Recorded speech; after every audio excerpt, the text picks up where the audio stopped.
the IL today to make his season debut against the Angels, giving the club a big bat 70 games into the season. He's sidelined through Sunday with tendon injuries in both elbows. He played in 2024 despite joint pain, including a postseason, which he hit 7 home runs in 14 games, but he's been shut down from swinging since January until late March. Snapshot brought to you by Miller Lite. When it's game time, it's Miller time. This hour is brought to you by Legacy Group Capital's Northwest Fund. From the Quantum Fiber Studio, this is Wyman and Bob. On Seattle Sports. Streaming live on the Seattle Sports app and at seattlesports.com. Now, here are your hosts, Dave Wyman and Bob Stelton. Welcome, everybody. It's Wyman and Bob. This is Seattle Sports on 710, seattlesports.com. Happy Monday to everybody. Hopefully everybody had a great weekend out there. If you're a Mariner fan, it was a very nice weekend. They sweep the Guardians and welcome the Red Sox to town. Who are these guys? I don't know. I don't know. I don't know what's real. I don't know who they are. Who are they? I don't know. Yeah, you know, it was interesting. Over the weekend, there was 9 teams that had sweeps, and unfortunately, the other 3 are AL West. You know, you had the A's and, you know, everybody except the Angels, both, you know, Houston and Texas. So, yeah, I mean, and Mariners sweep and they gained no ground. Yeah, they got nothing. And they didn't separate themselves from the Rangers either. Yeah. So they're sandwiched in between the two. They separated themselves from the Angels. But, yeah. So, yeah, it was kind of an interesting weekend. And, again, I mean, going into that series, we're out at Edgar's on Friday. I was like, I don't know, man. I mean, I think if they take 1 out of 2 or 1 out of 3, that, you know, possibly could be, you know, a good thing. But, you know, just because that was such a dreadful stretch there with, you know, losing this, you know, getting swept twice, you know, by Baltimore and Arizona. And so, yeah, they come out and play Mariner baseball. Castillo starts the whole thing off with a quality start. And, yeah, they're off and running. Is that Mariner baseball? What is Mariner baseball? I don't know what it is. Yeah. I don't know, because they've been so extreme one way or the other throughout this season that it's been hard to tell, you know, okay, they're a pitching, they're a team that relies on that rotation, and they're going to have a decent offense. Well, they started the year, the pitching obviously was impacted by injury, and the offense was on fire. And then you get to May, and the offense goes dead. And, you know, specifically for guys that were carrying the team, we've talked about it, Polanco and whatnot. And pitching was up and down, and then the bullpen's great, then the bullpen's not great. I mean, it's just you've had so many extremes very early in this season that it's made it really hard to tell, all right, this is their identity. I don't know who they are. I really don't. I don't know what to expect with this Boston series. I mean, if they play like they just did, they're gonna beat most teams. But them playing like that, series in, series out, has become hard. I mean, they had that 9 series in a row that they won, and whoa, okay, this is the team. And then they go the opposite way, and they're being swept, and they're losing series, and they look like they're in a tailspin. And then they come out with this sweep where they outscore the Guardians 17-5 in those 3 games, and you got clutch performance. You got the walk-off from Polanco on Saturday. Now the stretch, and the 1-1 on the way to Polanco. Swinging a ground ball up the middle. Base hit. Walk-off single. Mastrobuoni will score, and the Mariners come from behind to win it. 4-3 here in the bottom of the 9th inning, and Polanco running away from his teammates. They finally corral him. Seeds and everything out there behind second. A walk-off winner single off the bat of Jorge Polanco, and the Mariners come from behind, and they win it 4-3 tonight here in the bottom of the 9th inning. They finally corralled him. Put the bucket on his head, seeds, gum, the whole thing, and then you look to yesterday, and here comes J.P. Crawford with the bases loaded. Here's the set by Ortiz, and the 1-2 to J.P. Swinging a drive deep to right field. Going, and Grandma, get out the right bread and mustard. It is grand salami time. J.P. Crawford with a grand slam, and the Mariners now lead the Guardians by a score of 5-0. JP for the month of June hitting .408 with a 508 on base, a 1059 OPS. He's beyond hot right now. Yeah. I mean, he's the guy, and we can get into this later, but I was doing the Bob's Baseball Breakdown video down there, and one of the questions was, game on the line, who do you want up there at the plate? It's J.P. Crawford. Yeah. Right now, you're making that call right now. It's look, Cal's got the home runs and all that, but he's got some swing and miss. That JP is a guy that even if he's out, even if he grounds out, pops out, strikes out, he's making the pitcher work. I feel like he never sees less than 5 pitches. I know that we could probably look it up and see his average of how many pitches, but he makes the guy work. He fouls off a ton of pitches. You see him just lacing the ball opposite field. He just seems so dialed in right now. He's been spectacular.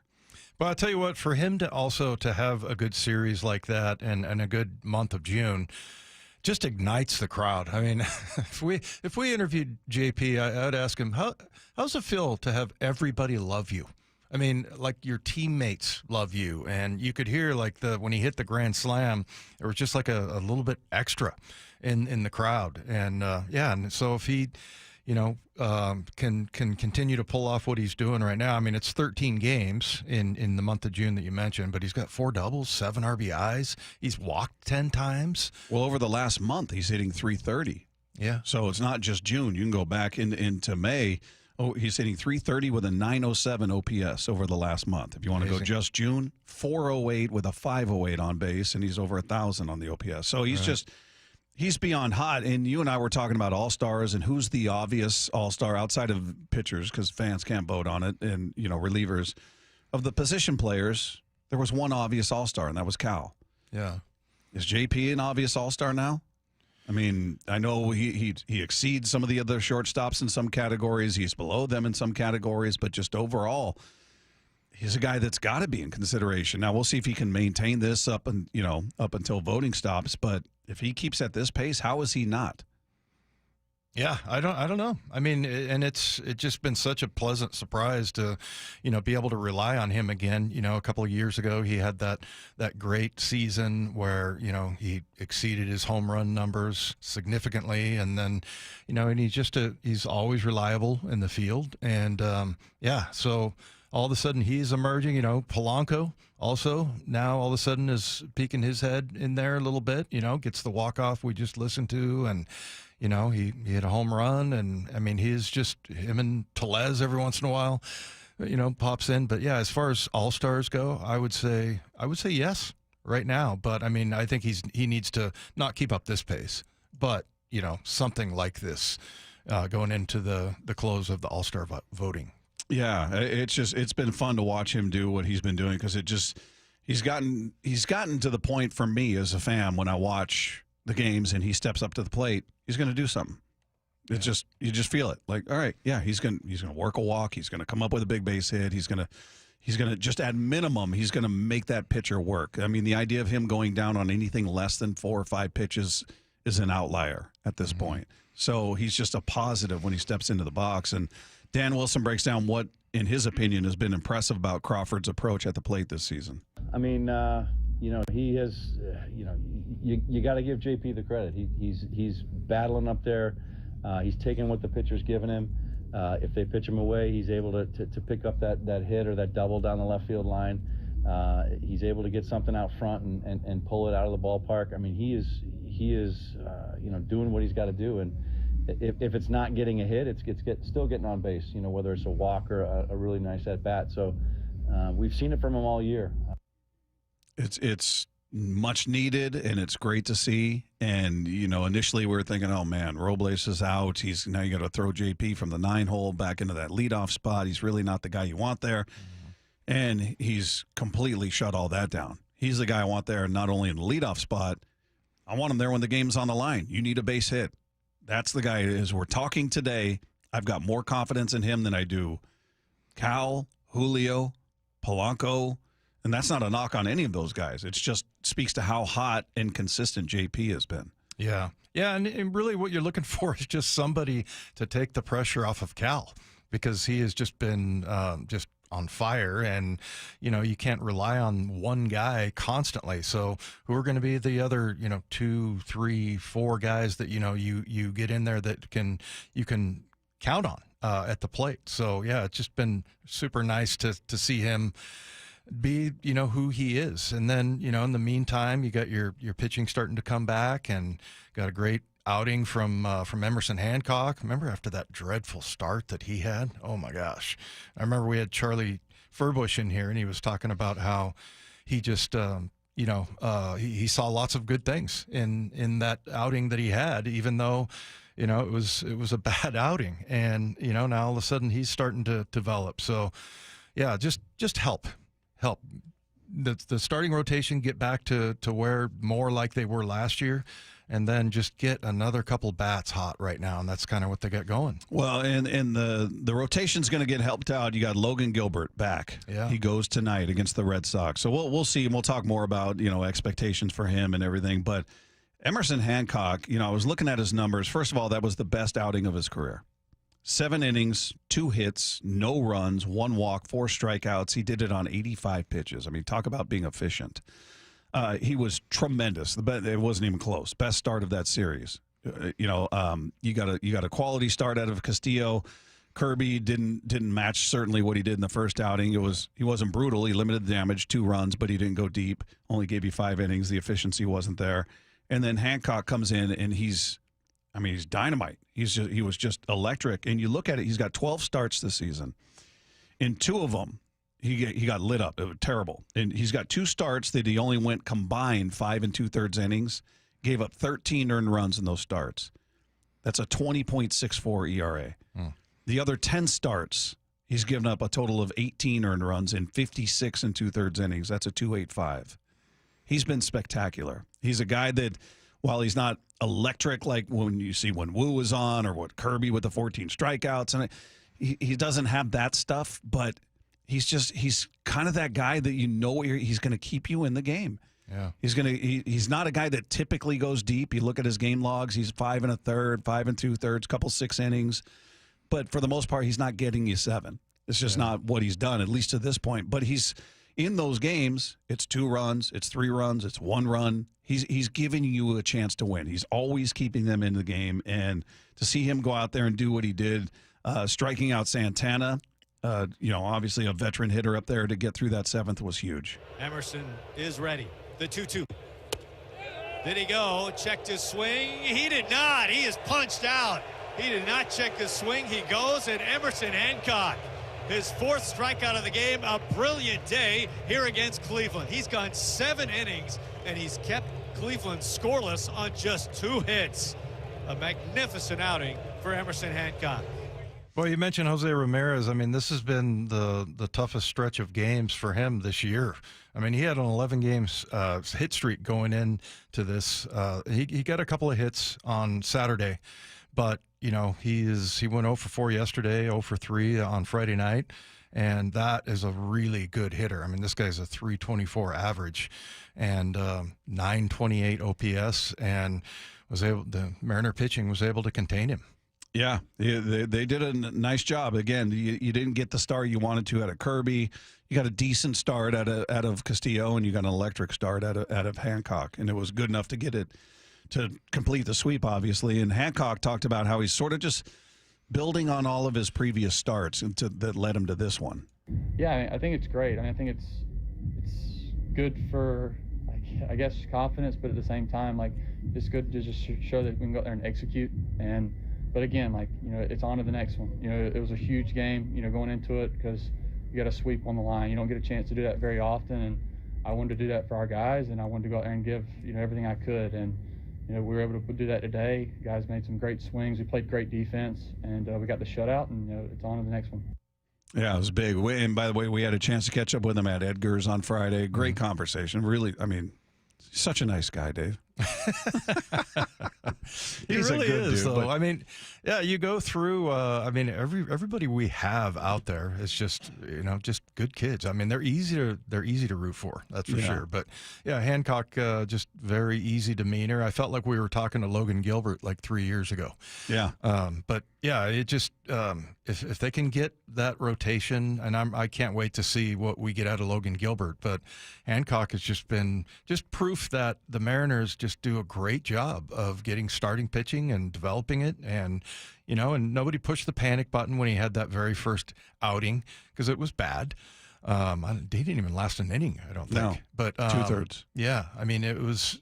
And everybody was like, oh, my God, this guy's terrible. But, yeah, just give him a little bit of time. And sure enough, now he's got that confidence. And I feel like once you go out and have an outing like that as an athlete, it's like, okay, that's a recipe I can put in my back pocket. I know I can get there again. So it's just nice to see because that's the absolute upside from the downside of his very first start this year. Well, and I'm wondering, for me, and I'll tell you this, and you guys can weigh in on this, 866-979-3776. How much better do you feel about the absence of Bryce Miller because of what you've seen from Hancock? Not just this start. Certainly, this start goes a long way into making you feel good about it. But, again, go back and look at his game log. You'll see. I mean, he doesn't go deep typically, right, but he's always keeping this team in the game.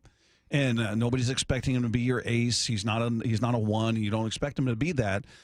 But he's also a guy that doesn't have the track record, the season-long track record that you got out of Miller last year, sub-3 ERA. He's not Wu. He's not Castillo. He's not those guys yet. But it's remarkable how consistent he is. When you look at it, again, 5 2/3, 6 innings, 5 1/3, and it's always 3 runs, 2 runs, 1 run. It just that was sort of icing on the cake, that start, where I just felt like, okay, you're going to be without Bryce Miller a minimum of 6 weeks. Yeah, I feel like it's probably going to be longer, and that's just based on nothing other than I feel like they're going to leave no stone unturned before they ever opt for surgery, which is exactly what they should do. But it just, I don't know, it's just a feeling. So hopefully I'm wrong. Hopefully he's 6 weeks. He's like, man, I feel perfect. Everything's great, and I'm ready to go. But we'll see.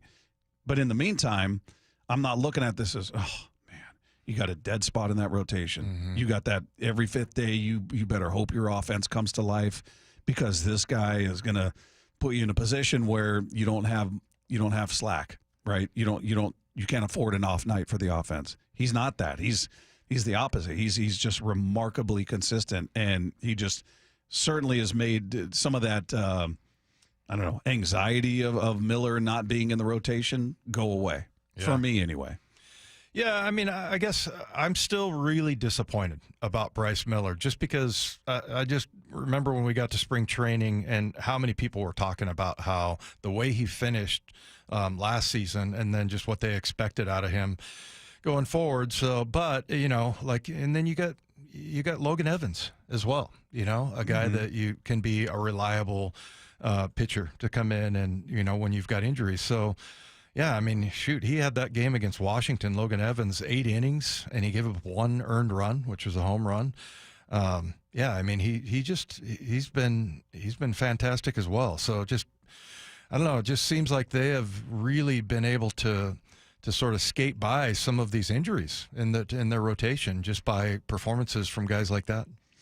Hopefully they can, we talked before about, is this going to be a team we're talking about at the trade deadline as sellers? I mean, because they were in a tailspin. It's a horrible run they were on. Horrible. So, the idea of, well, they need a bat, they need middle relief, they need this.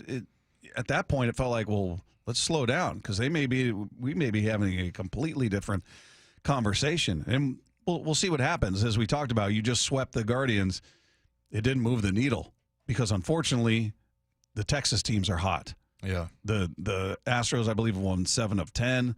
They've won 4 in a row or 5 in a row, and the Rangers have won 4 in a row, or both those teams, they didn't lose any ground. So there's really no slack. Mariners are sitting right behind the Astros. You didn't gain any. You're still 4.5 out. I kind of like it in the sense that it keeps them sharp, and maybe they don't need it. Maybe I'm just looking at that, as a fan. But you can't relax. Teams around you are winning. Yeah. And if you aren't keeping up pace, you're going to get buried. You're going to get buried. And the way they were playing, they were fixing to get buried, and it started to happen. I mean, it wasn't that long ago that they were in first place, and now we're talking about, well, they're still 4.5 after a 3-game win streak. Yeah. But, it's frustrating that, like you said, that didn't really move the needle just because, Houston swept, Texas swept, the A's swept, and then the Mariners did. So, I mean, he didn't really get anywhere. But, boy, I just think how I would feel if they'd lost the series or, gotten swept again. You'd be in third place right now. Oh, my gosh. Yeah. No good. All right, let's take 2.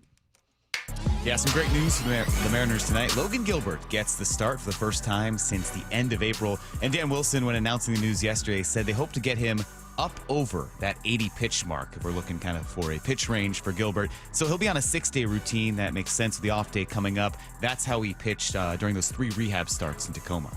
Yeah, I'm excited to see Logan. I think his road back should be much shorter, certainly, than Kirby, who had no spring training and essentially, his first couple starts were his spring training, if you will. So I don't anticipate him returning to form is going to take nearly as long as it was for Kirby or maybe even Bryce Miller, who's been just kind of dealing with that situation the whole season. So I don't know, maybe it's this one start, and maybe it's an abbreviated one, and we'll see how sharp he looks. But I'm optimistic that we're going to see the real Logan Gilbert before too long. Yeah, I sure hope so. And I feel pretty confident that, I don't know, it seems like the Mariners always kind of err on the side of safety and that they're being really careful with Logan. So, but yeah, I mean, you look at how he closed out the season. There was a little bumpy, but like you said, sub 3 ERA, and that's the Logan Gilbert All-Star. I think that's the guy we're going to see. Maybe not this outing, but I feel like in the next couple weeks. So Shohei Ohtani's former interpreter, Ippei Mizuhara, reported to federal prison today. He's sentenced 57 months for stealing up to $17 million from Ohtani. And Wyman's over here trying to figure out how you make 19,000 bets in 2 years. 19,000. So it's 26 per day. I mean, 26 bets per day. I mean, and when you're addicted to gambling, I guess that's what you do. Like you chase. You might bet the whole schedule of baseball games, however many games that is on any given day, plus some other sports. And maybe it's not he could probably tell you as an addict, hey, not tough at all. Yeah. Obviously, he had no issues with it, but now he's going to be spending years in prison for that. So, well, and I guess he's facing deportation at some point. I don't know that he'll serve the entire 57 months, but what a tragic deal. And really, I mean, it's just that's a guy that Shohei Ohtani just trusted so much, and to have him, that's why you always have to have different people check in. I mean, I think if you have that much money, I've managed some people with money like that, and it's like you don't have all of it, you have part of it, and you kind of spread it around and make sure that no one person controls everything, can take you down. Yeah. Take Two is brought to you by Swedish Cyberknife. Treat prostate cancer with Swedish Cyberknife. Swedish.org/cyberknife prostate. We'll get some insight on what's happening with this Boston Red Sox team that's in town. A stunning trade. Rafael Devers is no longer part of the team. Alex Speier of the Boston Globe is going to join us next with Wyman and Bob. This is Seattle Sports on 710. And they sweep aside Cleveland. Home sweep home. J.P. Crawford with a grand slam. Is it a sign the M's are turning the tides?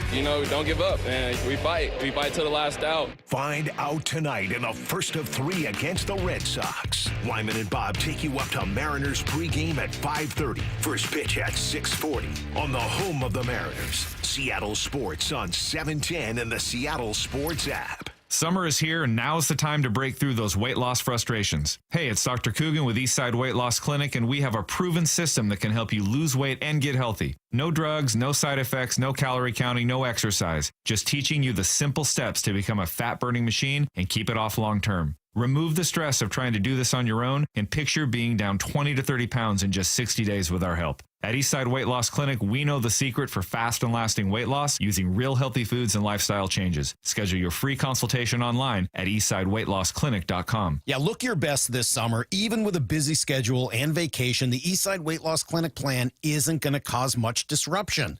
Don't wait or put it off because you're busy. Lose weight during this summer and watch that transformation really happen for you. Join the thousands of people who've lost 20 to 30 pounds or more in just 60 days. You can do our program in person in Kirkland or all remotely. Schedule your free phone consultation online at eastsideweightlossclinic.com. Dr. Ryan Coogan, D.C. Results may vary. When you have really good leaders, it makes it easy. Gia arrived at Lee Johnson after 10 years at another dealership. You know your job, but then you have people who you can rely on to help you with the big stuff that you need that support from.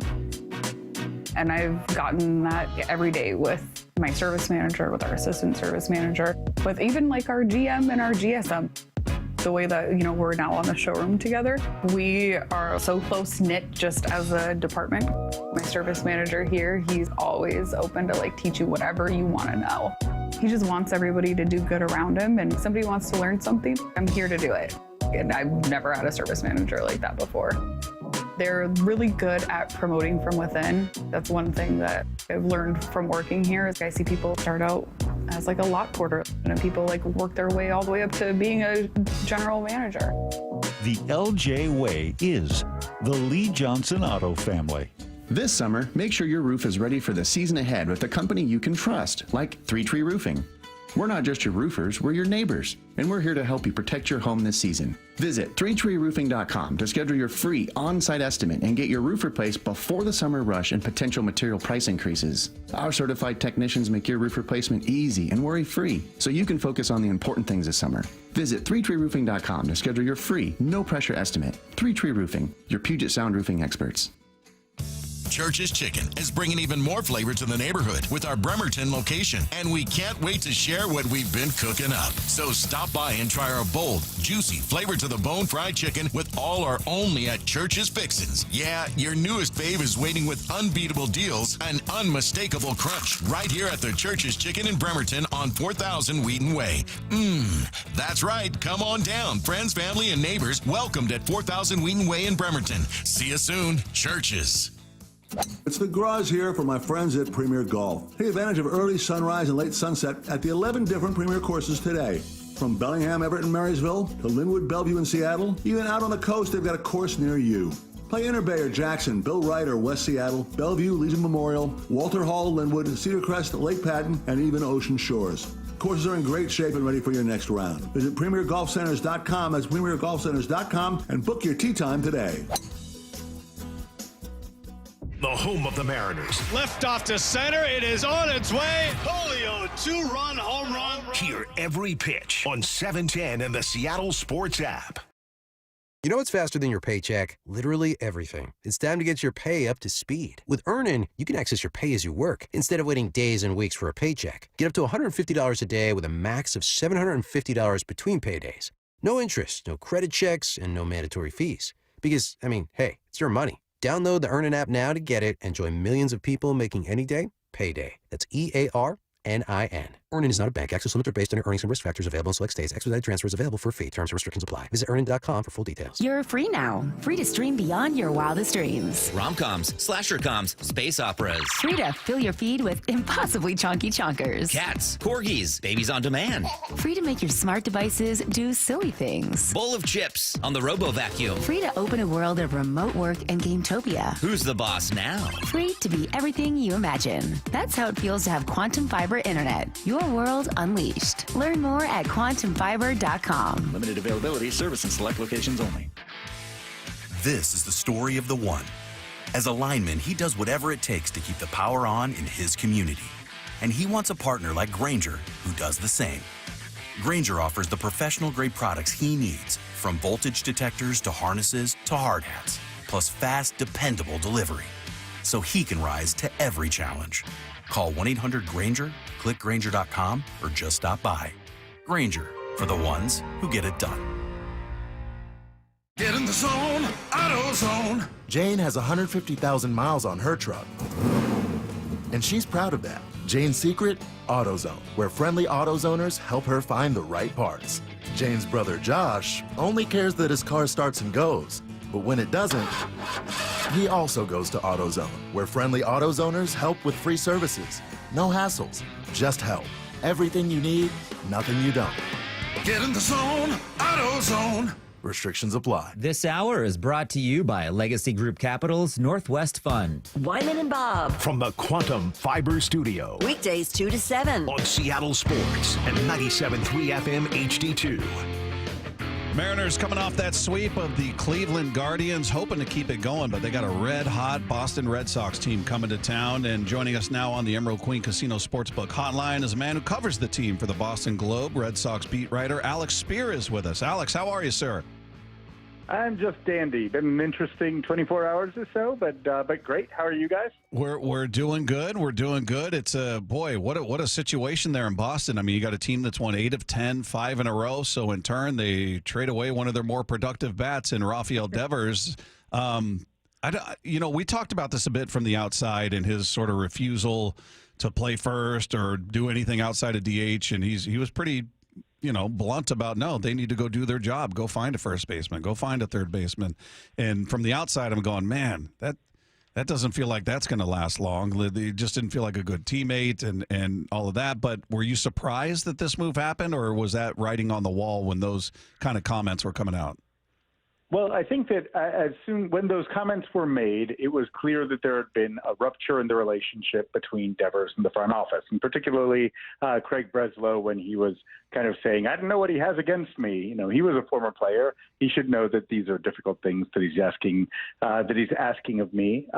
So it was clear that there was a rupture, but to the point where it wouldn't have been shocking. The idea generally of Devers being dealt would not have been shocking. However, the timing came across as very, very surprising, given that, as you pointed out, the Red Sox are amidst their best stretch of baseball during the season. Devers has been a tremendous hitter for them. He is certainly he had been the focal point of the lineup, the guy that opposing teams had to game plan for, and really manipulate all matchup-based decisions around where Devers was hitting. And at a time when they still don't have Alex Bregman back, when they are leaning heavily on a number of talented but still unestablished rookies in the big leagues, the idea that they would trade Devers now and not get major league contributors in the immediate return is very surprising. Now, if it had happened closer to the trade deadline or even the offseason, I think that would have been like, okay, you see it. But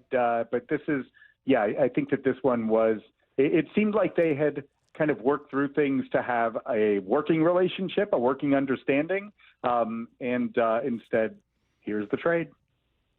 Hey, Alex, tell us sort of Devers, I mean, how was he with the fans, his teammates? I mean, what was there a fair amount of drama surrounding him, or were people on his side? Kind of take us through that. I don't think that there were really sides. I don't think that he has not been a polarizing figure in terms of clubhouse stuff. He's been a generally speaking, a hardworking player who cares a lot about playing well and about competing. And I think that he had taken a strong leadership role. Particularly with Latin players who, where he could, he felt comfortable. He felt comfortable guiding young Latin players in the big leagues and helping them find their footing, and would be a really good teammate, taking them out to dinners and trying to get them to be comfortable in the big leagues. In terms of fans, I think that players and fans alike were mesmerized by watching him hit. Certainly a special offensive talent. And one who was performing at an extremely high level this year. There had been divisive opinions about him in the public this year, based on the unwillingness to play different positions as the Red Sox roster evolved. But I think ultimately most of those ended up being kind of muted by the incredible offensive performance that he was delivering, and then the fact that he was traded, which was a reflection of the fact that he kind of dug in and did not, quote unquote, put team first. I think that reopened that kind of led to a much more polarized reaction in the aftermath of his trade than there had been in the weeks preceding it. What is the impression of Breslow out there? We've got a resident Red Sox fan here in the building who we rarely let speak, but he's all of his ire is directed at Breslow, not at Devers or anybody else. What is the opinion of him and how he's handled things? He brought up Mookie, he brought up Sale, he brought up different moves that have been made with his team under his watchful eye. So is he a guy that's revered, or is he a guy that people can't stand? What's the impression of him in your perspective? Is he to blame for some of what's gone on here with Devers? First of all, just to clarify, he didn't have anything to do with Mookie Betts being traded. That was under the previous administration of Chaim Bloom. But he did make the Sale trade, which was a bad one. He has traded Rafael Devers. That's parting with a very productive player. He also traded for Derek Crochet and Carlos Narvaez over the course of this past offseason, which were very good moves. I think that in the aggregate, the jury is kind of out in terms of what kind of decision maker he is, whether or not he's someone, whether or not he kind of hits on more favorable outcomes than unfavorable ones. But I do think that in the case of the souring of the relationship with Devers, I think that he's there's some fault that's rightly assigned to him for the lack of communication that he had with Devers over the course of the offseason, that in turn played into the very awkward dance that occurred when spring training arrives, and Devers seemed to be surprised that the Red Sox had signed Alex Bregman. And so when he was asked, like, are you willing to be a DH? He said, no, I'm a third baseman. And he was, it was clear at that point that, there has been a communication breakdown here somewhere along the way. And oftentimes you will see teams kind of having quote unquote partnerships with their face of the franchise players and the players who have super long-term deals at huge amounts of money. There will be conversations between the front office and those players to try to, because you really want the buy-in of those guys when you are contemplating significant roster change. And so the Red Sox did not get in front of the possibility that they were going to add a third baseman this offseason, which they seemed pretty intent on doing. And instead, Devers was led to believe that he was going to be the third baseman. And the fact that whole thing ended up being a conversation at the beginning of spring training rather than before it seems like it was a questionable order of operations, and one for which a lot of people in the Red Sox organization they did not conduct. I think that the way that they handled it was flawed. Well, Devers leads the team in almost every significant stat. And what about the relationship between him and what about Bregman specifically? I mean, did those two talk? Were they friendly, or was that always just kind of a relationship of resentment? No, in fact, the reason why Devers came around and said, you know what, I'm good being the DH as spring training evolved, was because he had such high regard for Bregman, got along so famously with Bregman. Bregman's a very impressive individual, someone who made a point of learning to speak kind of baseball fluent Spanish because he wanted to be able to connect with all parts of his clubhouse. Devers had great regard for him. Bregman certainly expressed great regard for Devers. So that relationship seemed to be one that both of them enjoyed. They would take ground balls together at third base and seemingly enjoy each other's company, enjoy talking about baseball. So yeah, that was. I don't think that was a fracture point. So before we let you go, is this a team that you look at and say, yeah, they're gonna add at the deadline? This is a team that they're built to make noise in the postseason, because the past couple of years obviously have not gone their way. We're used to, Yankees and Red Sox fighting it out in the American League East. That's not been the case from the Red Sox side. So what do you see happening at the trade deadline? Well, I think that it's going to be largely dependent on what happens between now and then, right? They're a 500 team, one game over 500, thanks to this push that they've been able to make in the middle of the season. If they're able to sustain a high level of play through the duration of the first half, then absolutely they have the resources, both in terms of dollars and in terms of prospects, to be able to upgrade at the deadline. But the question is whether or not they'll be able to get to that point, or whether or not the loss of Devers is kind of crushing to the offense. In which case it might prove difficult for them to sustain competitive footing.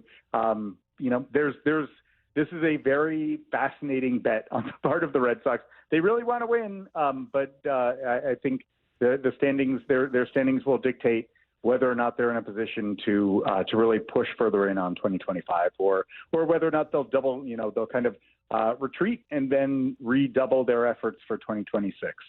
Alex Speier, Red Sox beat writer for the Boston Globe, has been our guest here with Wyman and Bob. Alex, thanks so much for taking the time. Really appreciate it. Enjoy the series here. Hopefully you don't enjoy it too much, because that would mean the Red Sox win. So everything beyond this, though, have fun with that. Well, thanks so much. And I'm indifferent to the outcomes. I just like to watch them. And the great game of baseball is always the winner. All right. Alex, thanks so much, man. Thanks. Take care. There you go. Alex Speier, Red Sox beat writer for the Boston Globe. Sounds like Alex Bregman's a really good dude. Yeah, he might be. Might be a good guy. Bob was sitting there just, I was looking over at you going, Doesn't change his face, Dave. He's still got the same face. Sounds like a really great guy.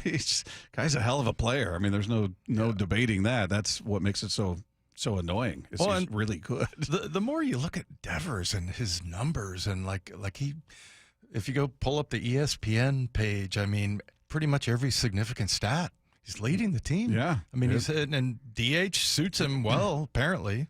So he's played in more games than anybody. And it's what an amazing story this is. And we're catching it at the right time. Well, it wasn't just Devers, that move, but another major story happened in baseball last night. We're going to get into that coming up next with Wyman and Bob at Seattle Sports on 710. And they sweep aside Cleveland. Home sweep home. J.P. Crawford with a grand slam. Is it a sign the M's are turning the tides? You know, don't give up, man. We fight to the last out. Find out tonight in the first of 3 against the Red Sox. Wyman and Bob take you up to Mariners pregame at 5:30. First pitch at 6:40 on the home of the Mariners. Seattle Sports on 710 and the Seattle Sports app. It is that time of year, man. I love it when the weather gets warm consistently. That means the motorcycle comes out of the garage. I'm riding to work every day, rode it to work today, and I love it. And riders out there know, and they've said it a million times, heard it a million times, it's not a matter of if, but unfortunately when you get into an accident, hopefully it's not serious, but if you are injured in a motorcycle crash, don't settle for firms that say they're motorcycle lawyers. Trust the ones who actually live it. That's Law Tigers. They've been a part of the writing community for nearly 25 years nationwide. They are there to support you 24/7, 365 days a year, because writers deserve real support whenever they need it. Now, Law Tigers is the resource writers can turn to when they're in need. They're out at all of the events, supporting all clubs, all shops. Law Tigers are always by your side. Your case evaluation is always free. They don't get paid until you get paid. No fees until your case settles. And Law Tigers, I'm telling you, they've been in this. These are guys that ride. I've been working with these guys for a number of years now. So if you're looking to get your motorcycle repaired, replaced, your gear repaired, replaced, they are fighting for you, the motorcycle rider. Law Tigers, you never ride alone with them. Law Tigers, Washington's motorcycle lawyers. Jimmy Cook, 539 Broadway, Unit 104, Tacoma, Washington, 98402. Hey, Brock Ewart here for my friends over at Xfinity. You know, change is always happening. It's part of life. And when it comes to music, we know that change is all around us. Songs are rewritten and remade. Classics are remixed. Bands and artists, well, they come and go. Even our taste in music, as we get older, can change a bit. But no matter how things change in 5 years, there's one thing that will stay the same. And that is the price of your internet. That's right. Xfinity is introducing a 5-year price guarantee. It means you get 5 years of the most reliable Wi-Fi with their best equipment included for a price that stays exactly the same. Are you surprised? Well, life is full of them. One internet price, 5 years, guaranteed. Learn more at Xfinity.com/deals. Now, restrictions apply. New residential customers only. Taxes and fees extra and subject to change. Most reliable Wi-Fi based on Open Signal Awards USA. Fixed Broadband Experience Report, August of 2024. Go check it all out right online at Xfinity.com/deals. Hey, Mike Salk here with some exciting news from a family-owned business that's local here in Western Washington. Yeah, we love to root for these guys. It's Riverside Roofing, and they've once again earned the prestigious GAF Master Elite President's Club. So you might remember I've been talking about only 3% of roofing companies nationally qualify for GAF Master Elite status. But how many of those achieve President's Club? Well, Well, that's only 2%. Truly the cream of the crop. Proudly from Marysville and serving homeowners all over Western Washington, Riverside Roofing is the roofing company you can trust. So what does that mean for you, the homeowner? Well, it means you're hiring the best. A company that gets high marks in performance, reliability, and service, plus an elite warranty to match. Highly reviewed and highly recommended, certainly by me. Riverside Roofing is your go-to local roofing contractor. Book them now for a summer project and get that roof done fast. I highly recommend them. Go to riversideroofingllc.com. They are the roofing company you can trust. Do you know a woman that gives her all to the sports community, encourages diversity, and empowers those around her? Maura Dooley here. Seattle Sports is partnering with the Seattle chapter of WISE, which stands for Women in Sports and Events. We want to recognize a woman in our community, and we need your help finding her. Nominations for the 4th Annual Women of Inspiration Award are open until July 11th. The winner will receive a donation to the cause of their choice. Nominate an inspiring woman at woiseattle.org. The home of the Mariners. One hopper snared at short. On a quick hop by J.P. Crawford. That guy's a magician over there at shortstop. Seattle Sports. Download the Seattle Sports app. This is the story of the one. As a lineman, he does whatever it takes to keep the power on in his community. And he wants a partner like Grainger who does the same. Grainger offers the professional-grade products he needs, from voltage detectors to harnesses to hard hats, plus fast, dependable delivery, so he can rise to every challenge. Call 1-800-GRAINGER, click Grainger.com, or just stop by. Grainger, for the ones who get it done. Tired of hearing scary radio ads about the IRS? Tax Relief Advocates is different. TRA is here to tell you that if you owe money to the IRS, whether it's $5,000 or $500,000, we have a solution. TRA can eliminate or reduce what you owe to the IRS with zero risk to you. We have over 1,000 5-star reviews on Google and an A+ with a BBB. End your tax nightmare today by visiting TRA.com or call 800-583-6681. That's 800-583-6681. Thy ticket, Lady Jennifer of Coolidge. Well, many thanks, good sir. Here'th my Discover card. They accept Discover at Renaissance fairs? Yeah, they do here. Discover is accepted at the places I love to shop. Getteth with the times. With the times? You're playing the lute. Yeah, and it sounds pretty good, right? Discover is accepted at 99% of places that take credit cards nationwide. Based on the February 2024 Nielsen report. Coverage varies by plan. View contracts and exclusions at endurancewarranty.com. If you have a 2004 or newer vehicle that's out of warranty or about to be, Endurance is urgently notifying U.S. drivers about their low-cost vehicle coverage plan designed to save drivers thousands on rising vehicle repair costs. Those who qualify can pick their plan, coverage, and repair shop. Roadside service, towing, and rental cars included. All covered repairs get paid directly to the repair shop for you. Call now for your free quote. Call 800-431-8958. That's 800-431-8958. Wyman and Bob. From the Quantum Fiber Studio. Weekdays 2 to 7. On Seattle Sports and 97.3 FM HD2.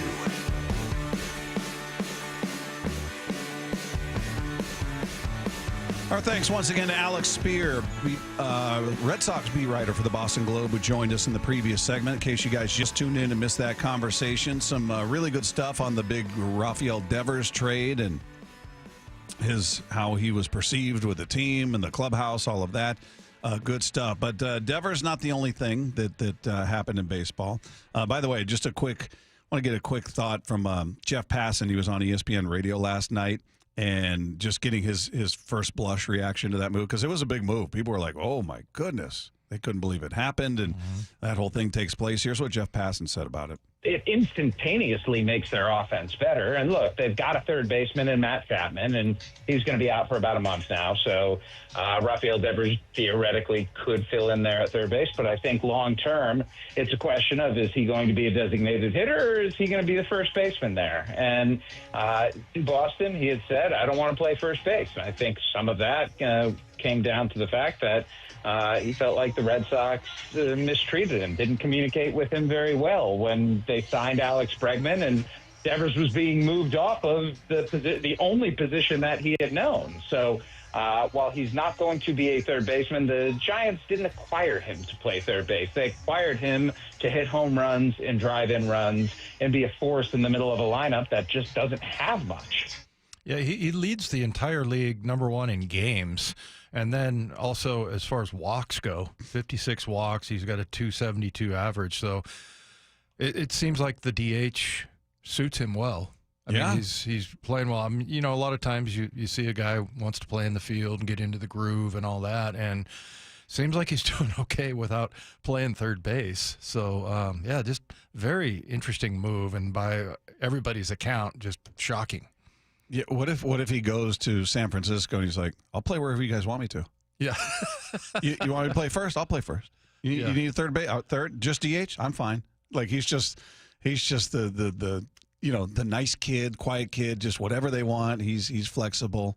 He's pliable. You want me to play left field? I'll play left field. I don't care. Yeah, I don't know. Maybe he had an axe to grind with somebody, rubbed him the wrong way or whatever in Boston. But yeah, it was interesting to hear that, you know, him and Bregman were like best buddies, and Bregman, you know, has kind of a somewhat of a command of the, you know, Spanish language, and would talk baseball with him. And well, I guess in a weird way of defending Bregman, it's not his fault. It's not like he didn't do anything to Devers. I think Devers is smart enough to understand, hey, they're going to pay this guy a truckload of money to come in here and play the position he's playing. I get it. I'm not mad at him. I'm mad at, you know, everybody in the front office, but it's not Bregman's fault. Yeah.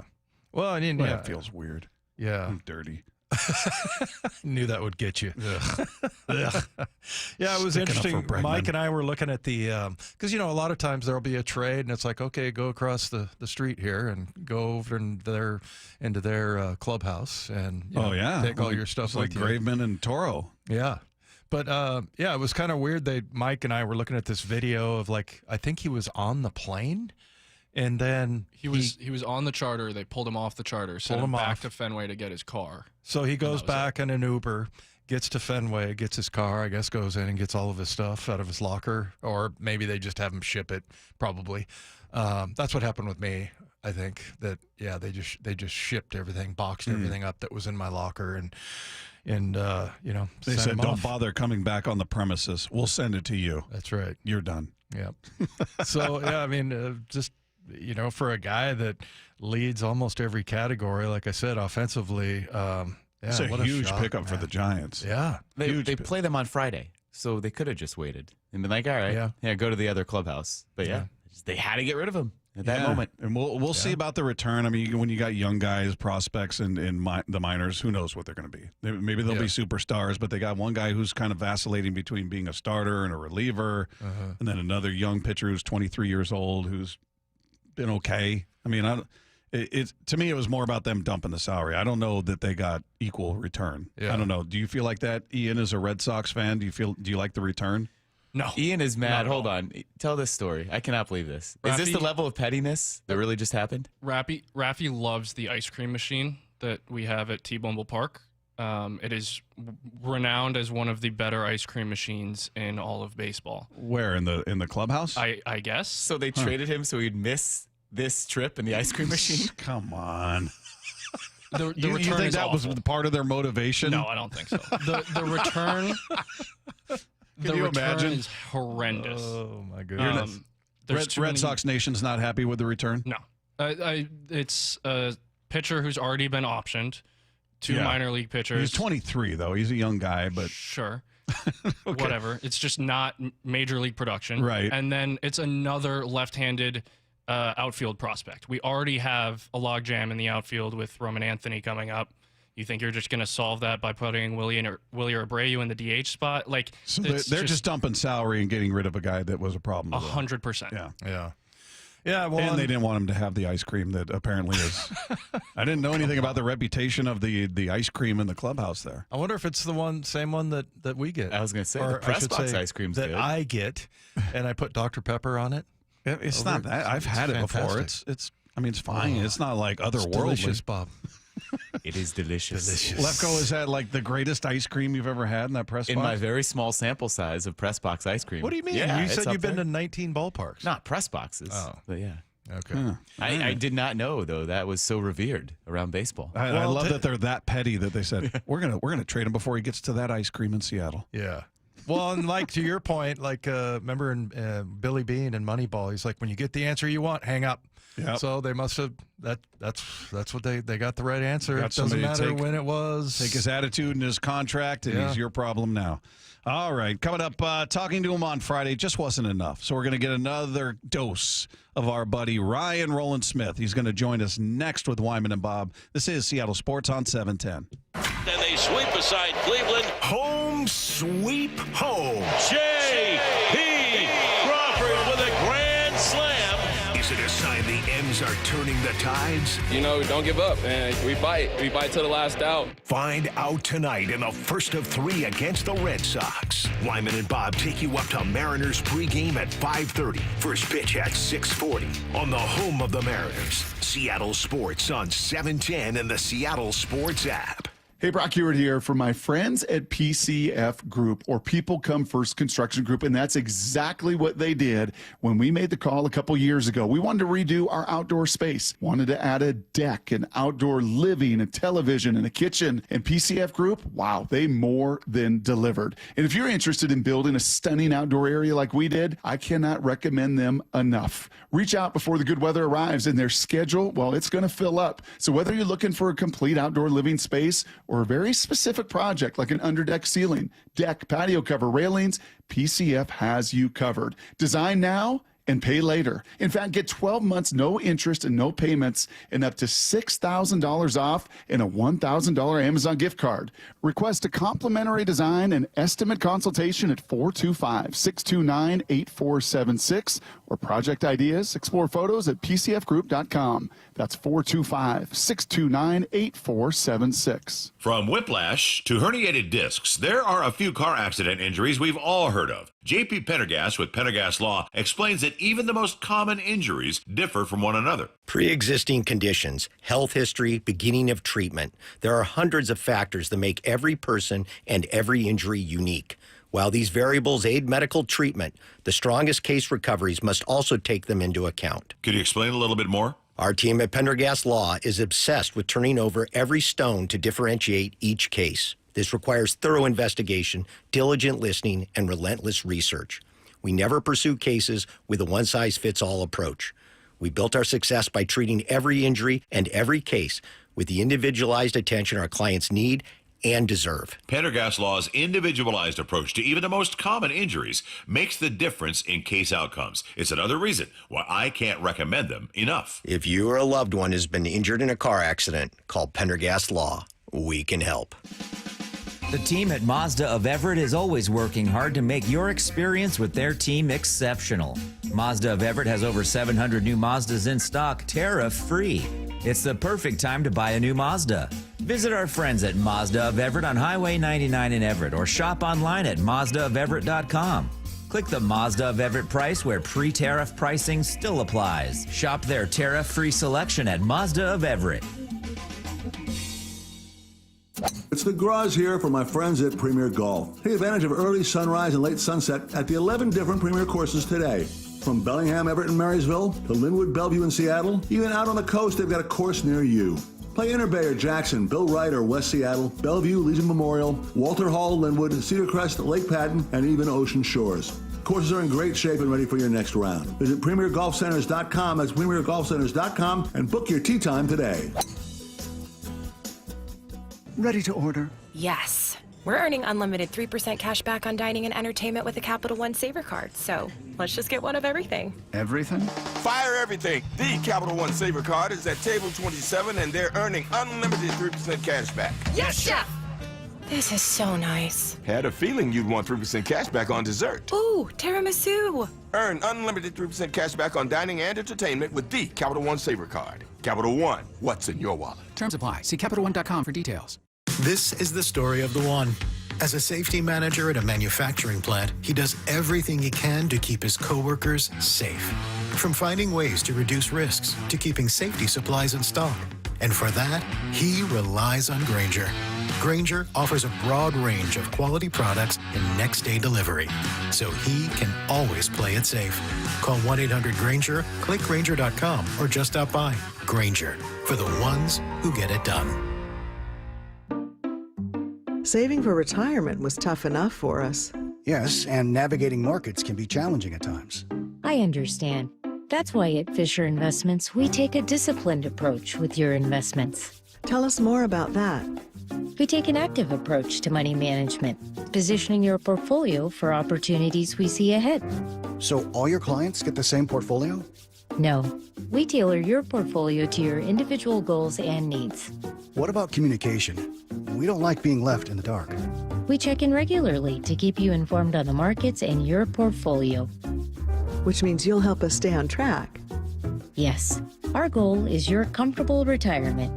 And as a fiduciary, we always put your interests first, because we do better when you do better. At Fisher Investments, we're clearly different. Learn more at FisherInvestments.com. Investing in securities involves the risk of loss. This is Seattle Sports. Streaming through the Seattle Sports app. KIRO AM Seattle. KIRO FM HD2 Tacoma. Home of the Seahawks, Mariners, and everything Seattle sports. Seattle Sports Snapshot. Mariners looking to keep the winning streak going as they swept the Guardians who are in town. Now they welcome the Boston Red Sox to Seattle, and maybe the Red Sox are feeling a little turmoil after that Rafael Devers trade. Hopefully they're a little discombobulated, and the Mariners can take advantage of it. They send Logan Gilbert to the hill, making his first start coming off the IL. Set for a little over 80 pitches, so we'll see how he can do. He'll go up against Lucas Giolito in this matchup. You can catch it all starting at 5:30 with the pregame, 6:40 first pitch right here, Seattle Sports on 710. Meanwhile, in the world of college baseball, Arkansas's Gage Wood, one of the great names, Gage Wood pitched the third no-hitter in men's college World Series history and the first in 65 years. He struck out a record 19, never letting Murray State come close to getting a hit in the Razorbacks' 3-0 victory. Snapshot, brought to you by Miller Lite. When it's game time, it's Miller time. I actually talked about it on You Betcha on the podcast. He is an unrivaled source of baseball knowledge. Anyway, what were we talking about? A guy who always had your back. Pants back on, try and make the uniform look sweet in a split second. Come out, and I'm trying to open the door. I'm like, what the? And I said, listen, buddy, put your babysitting shoes on because Dad's going out for Father's Day. You got to watch Top Gun. You guys don't listen when I speak. I'm talking to a brick wall right now. Ryan Rowland-Smith, every week with Wyman and Bob. That's the open right there. We had this guy out with us at Edgar's on Friday. What a great day. It was Kangaroo Court. We had the shirts on. It was sunny. First yellow shirt I've ever owned. First yellow shirt you've ever owned. Your wife, you got home and she said, what are you doing with the yellow shirt? What is that shirt you have on? It was Kangaroo Court. You said it's a kangaroo. It looked good on you, Dave. You said it's a kangaroo with a hammer. Besides a gavel, all right? It was a gavel. Gavel, yes, we know. Hey, I mean, maybe it was a kangaroo, but it looked good on you, man. The yellow, it really complements your, I don't know. You don't know. Yeah, it doesn't really compliment anything. No, before we get into the Mariners and everything, what a cool night. Is that that's the inaugural. Is this gonna be an annual thing? We're gonna see it every year. We're gonna have a game that's got the designated Kangaroos Court there? I have no idea, to be honest with you. I haven't brought it up because I don't want them to. I don't want to get the. I don't want to get the old palm off and say, no, that was it, buddy. Hope you enjoyed it. That's it. I mean, who knows? If they're struggling for ideas, maybe they can throw it up again. I don't know. That's a good question. I didn't even think of that. Maybe it might be an annual thing. Who knows? Well, I'll tell you what. Next year, if you want, I'll criticize your accent. I got no problem doing that. I'm doing that for years. Go for it. Hey, by the way, I was in a coffee shop. Little hipster coffee shop on the way to the field where I stop off on the way to T-Mobile, and the lady behind the counter, I was like, because I was on the phone when I was ordering some coffee, and she's like, I said, oh, sorry, what? Like, she's looking at me, she's kind of like laughing. She goes, oh, sorry, your hair just looks perfect. I just can't get over your hair. I'm like, what? And I'm sitting there, and as I'm thinking, I'm like, what is she? I mean, she was totally making fun of me, I guess. I'm like, so I'm just like, oh, man, really? And she's like as if to say, like, dude, look. And I did look like I had some Lego hair. I don't know how it's looking right now. Though. Lego hair? Is that what you said? Yeah. It looks good. Looks okay. All in place as it should be. Right. No, I think she was mocking me for having perfect hair, I think. Whatever. Oh, what a thing to be mocked about, having perfect hair. Yeah, sometimes I get, people, oh, you're so good looking, I mean, you're it too wasn't good looking, it was none of that. It was none of that. Trust me. If I could set up not that we have time here during this segment, but if I could set up the a visual, you'd be like, oh no, she was totally making fun of you. Like, put it that way. It wasn't a situation like, oh wow, you've got good. No, it wasn't that at all. She was like, bit of a hipster. You know what I mean? Like, bit of a hippie, more so. Maybe if you had some blue streaks in there, you would have been more presentable. Yep. Hey, Ryan, who is this Mariner team? I don't have a sense of this team at all. We were talking about it to open the show that they've been so extreme. I mean, they come out of the gates, the offense is on fire. They're winning in ways we never anticipated. Then it flips. Guys who are red hot just going to the tank, Polanco and others, and then they're in a tailspin. You know, they're being swept by Arizona. They're being swept by Baltimore. It looks awful, and they come home and sweep the Guardians at a place that they have not played well. They've been a below 500 team at home, yet they come out there, outscore them 17-5, and I'm going, I don't know who this team is. Do you?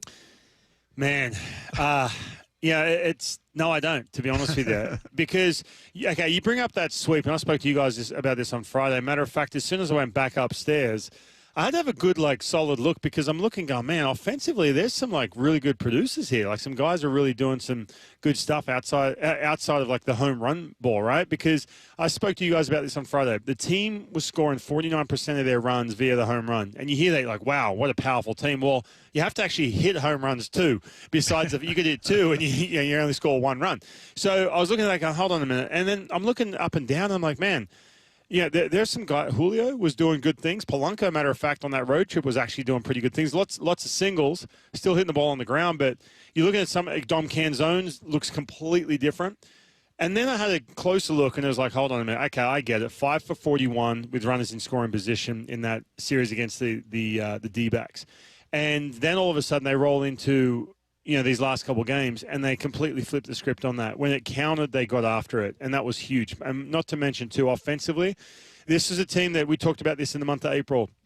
They were able to do good things late in games. Close game, they could all of a sudden be a threat in that third at-bat, fourth at-bat.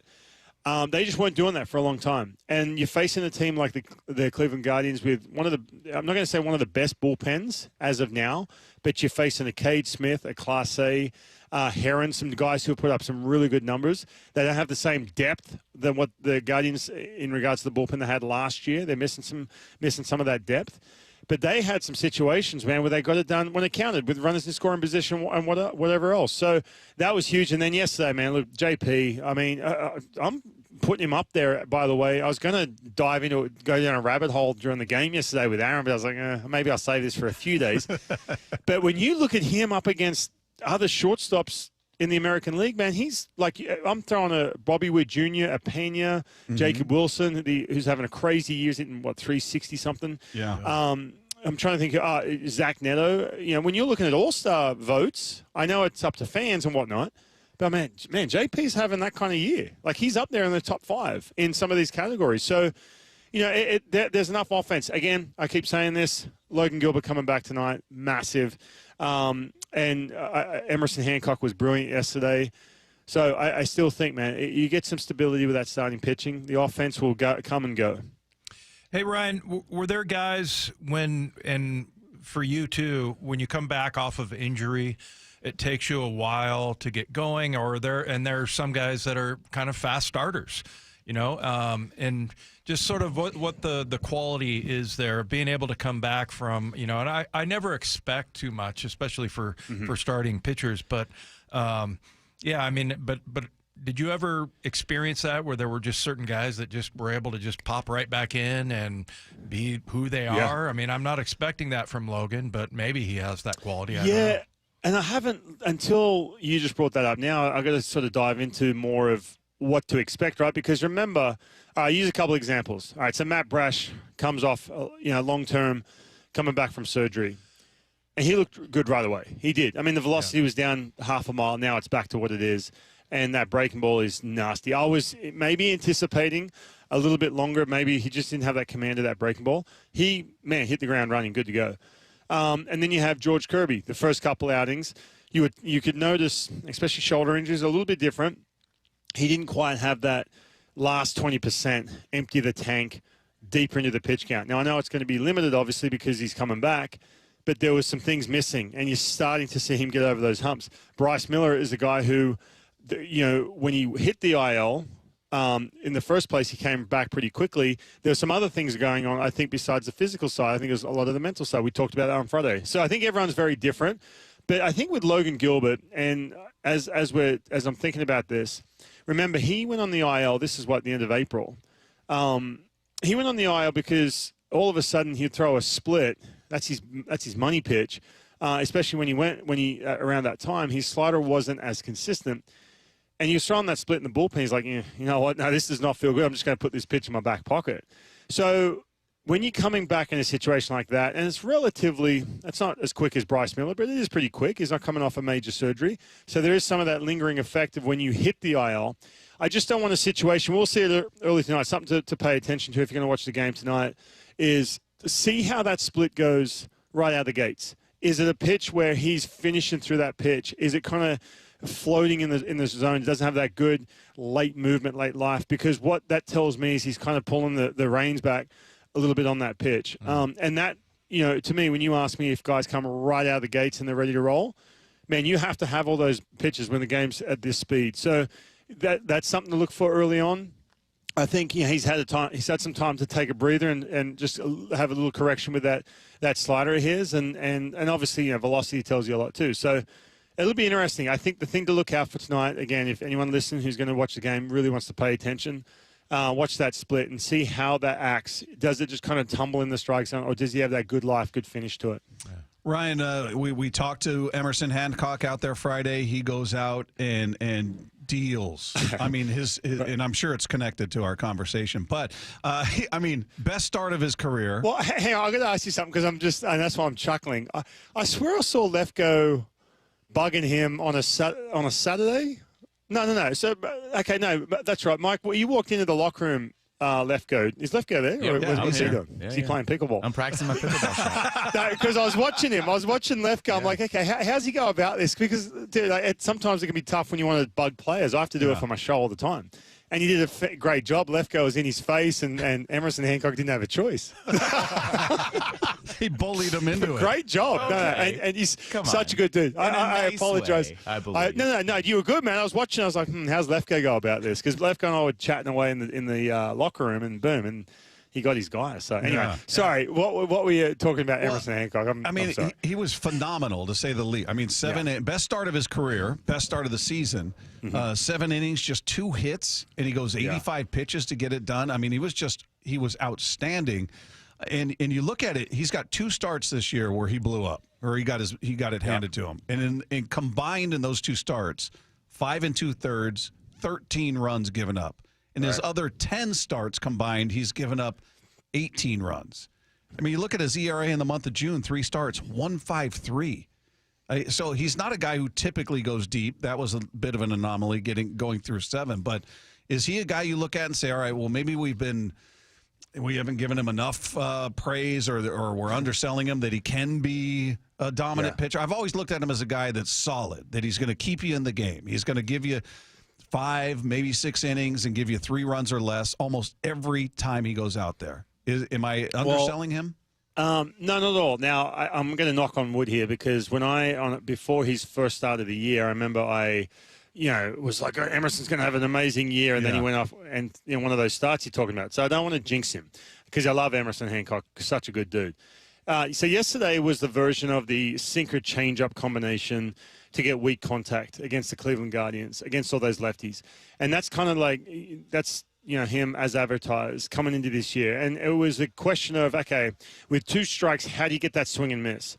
And so you walk into 2025, and Emerson, previous of yesterday, the better starts he had, I'll throw one out there, which on paper doesn't look that great, but I thought it was really good, against the Padres, because he was in situations where he was on the ropes, and he went plus velocity on the attack, top of the strike zone, 4-seam usage. And then there's another one against the Red Sox in Boston that sticks out to me as well. Same thing. He was surviving because he had that 2-strike pitch that he was missing in 2024. Now, I still think his bread and butter is what we saw yesterday, is that sinker, changeup, same tunnel, down and away, weak contact, especially if there's a bunch of lefties.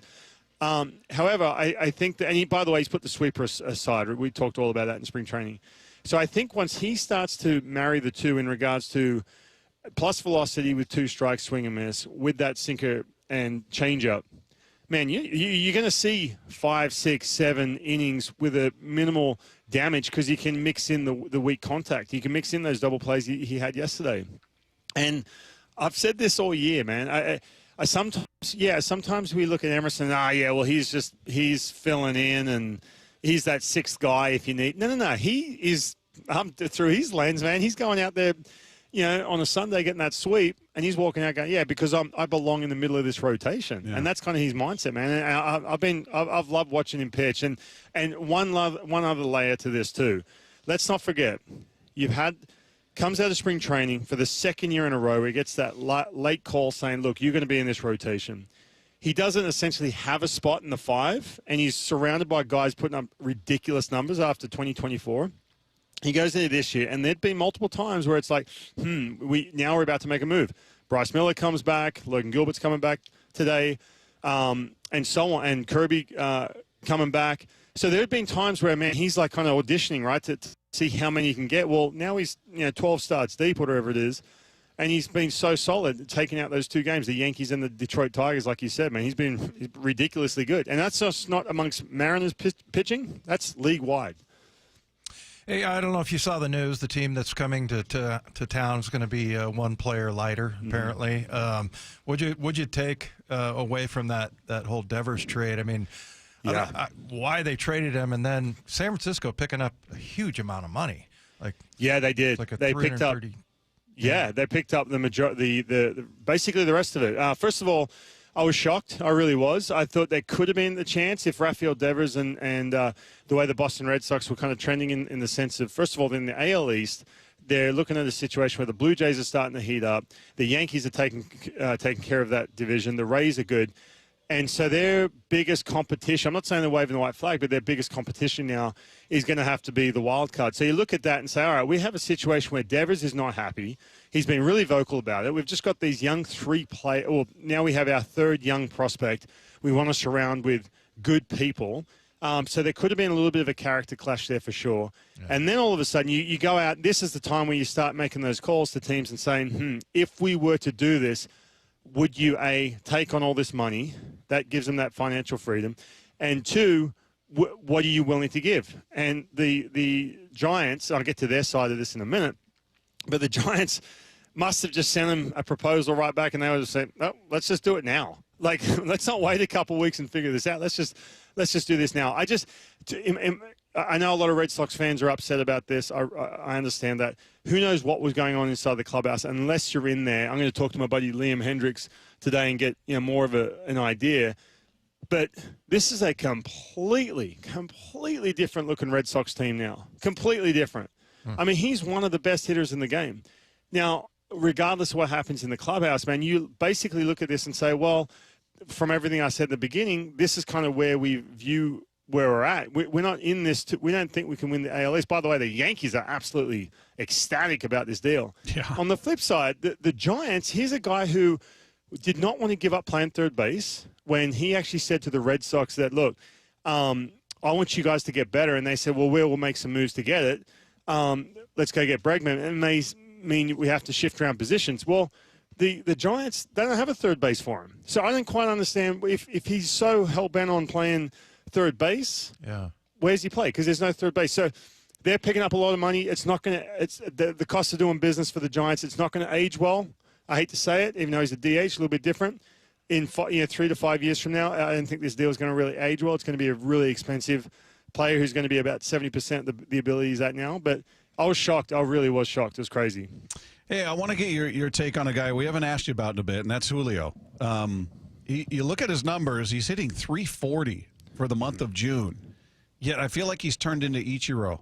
He's got infield hit after infield hit. And I don't know how to feel about this because that's not his game, or it's not what we all thought his game was going to be. He's there to do some damage, not be a singles hitter. So I love that he's getting hits. I love that he's hitting 340 for the month. That's great. But he's also a guy that, when the situation came up and the game's on the line, I don't have that confidence in him that I feel like I should, the way I do with J.P. Crawford right now. J.P. is the guy I want at the plate with the game on the line right now. But how should we be looking at Julio? Because you look at it, he hasn't hit a home run in the month of June. He's got 3 doubles in the month, and everything else is singles, and a lot of them are infield singles. It's just I don't know how to. I'm a little conflicted on how to feel about him. I hear you too, man. And because you're hovering around a guy who's got a 3+ WAR, and lately he's been hitting the ball well, right? He's hitting like you going into the last game. I'm trying to remember what the numbers were. I think he was hitting 22 for 60, 367, but a whole lot of singles. Still not as high, but the ball's still on the ground a ton. Just beating it into the ground. Yeah. The thing with me with Julio is, and everyone talks about, he hits the right center field so well and stays inside out and everything, and that's great. But you want to see him just turn on balls into left field. Like if you start to see him hit the ball in the air to left field, that's where I think, in my opinion, that's when he's at his best. And that makes it so much tougher to pitch against him. You notice the Cleveland Guardians really good field pitching-wise. Pitching him in a ton, even though there's some decent contact, until they got a hanging breaking ball that he was able to drive off the ground into left field. Then it's one of these ones where it's like, all right, I'll take that base hit, even regardless of the situation, but I'll take a Julio Rodriguez hitting the ball to right center, keeping it in front of the infielders, in front of the outfielders, if he is going to get the ball in the air, otherwise hitting on the ground like you said, as opposed to making a mistake or getting him where he catches the ball out in front and drives that ball way up in the bleachers over where we're sitting on Friday in Edgar's. So that's kind of how he gets pitched to.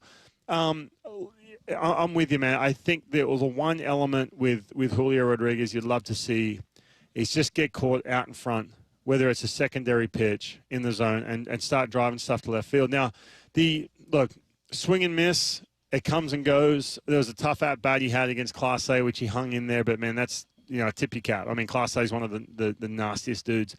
If you can keep, not saying, just live with it, but if you can keep the swing and miss at a reasonable level and he gets a couple mistakes that he drives, gets off the ground and hits the ball into left field, that's where Julio will just go from being this guy who I just mentioned, 22 for whatever, 367 over the last, 15 games, whatever it is, to a guy that's, man, just superstar status, in my opinion. Yeah.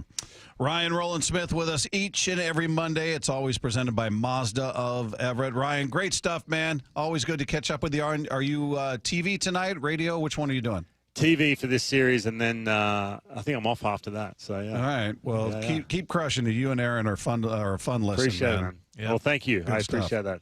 All Thanks. right. There you go. Buddy. Ryan Rowland-Smith with us each and every week. If you guys just tuned in and missed any part of that, you'll be able to find it on the podcast page after the show at seattlesports.com. And if you missed any part of the show or you just want to go watch things again, you can check out our Wyman and Bob channel on the Seattle Sports YouTube page. You can search for Seattle Sports on all social media platforms to find segments like our conversations with Ryan and Paul Moyer and all the other guests that we have on the show. Seahawks players, Mariner players, all the nice guys we talked to. Dave. Moyer. Why do you use him as a Because he's a man of experience, Dave.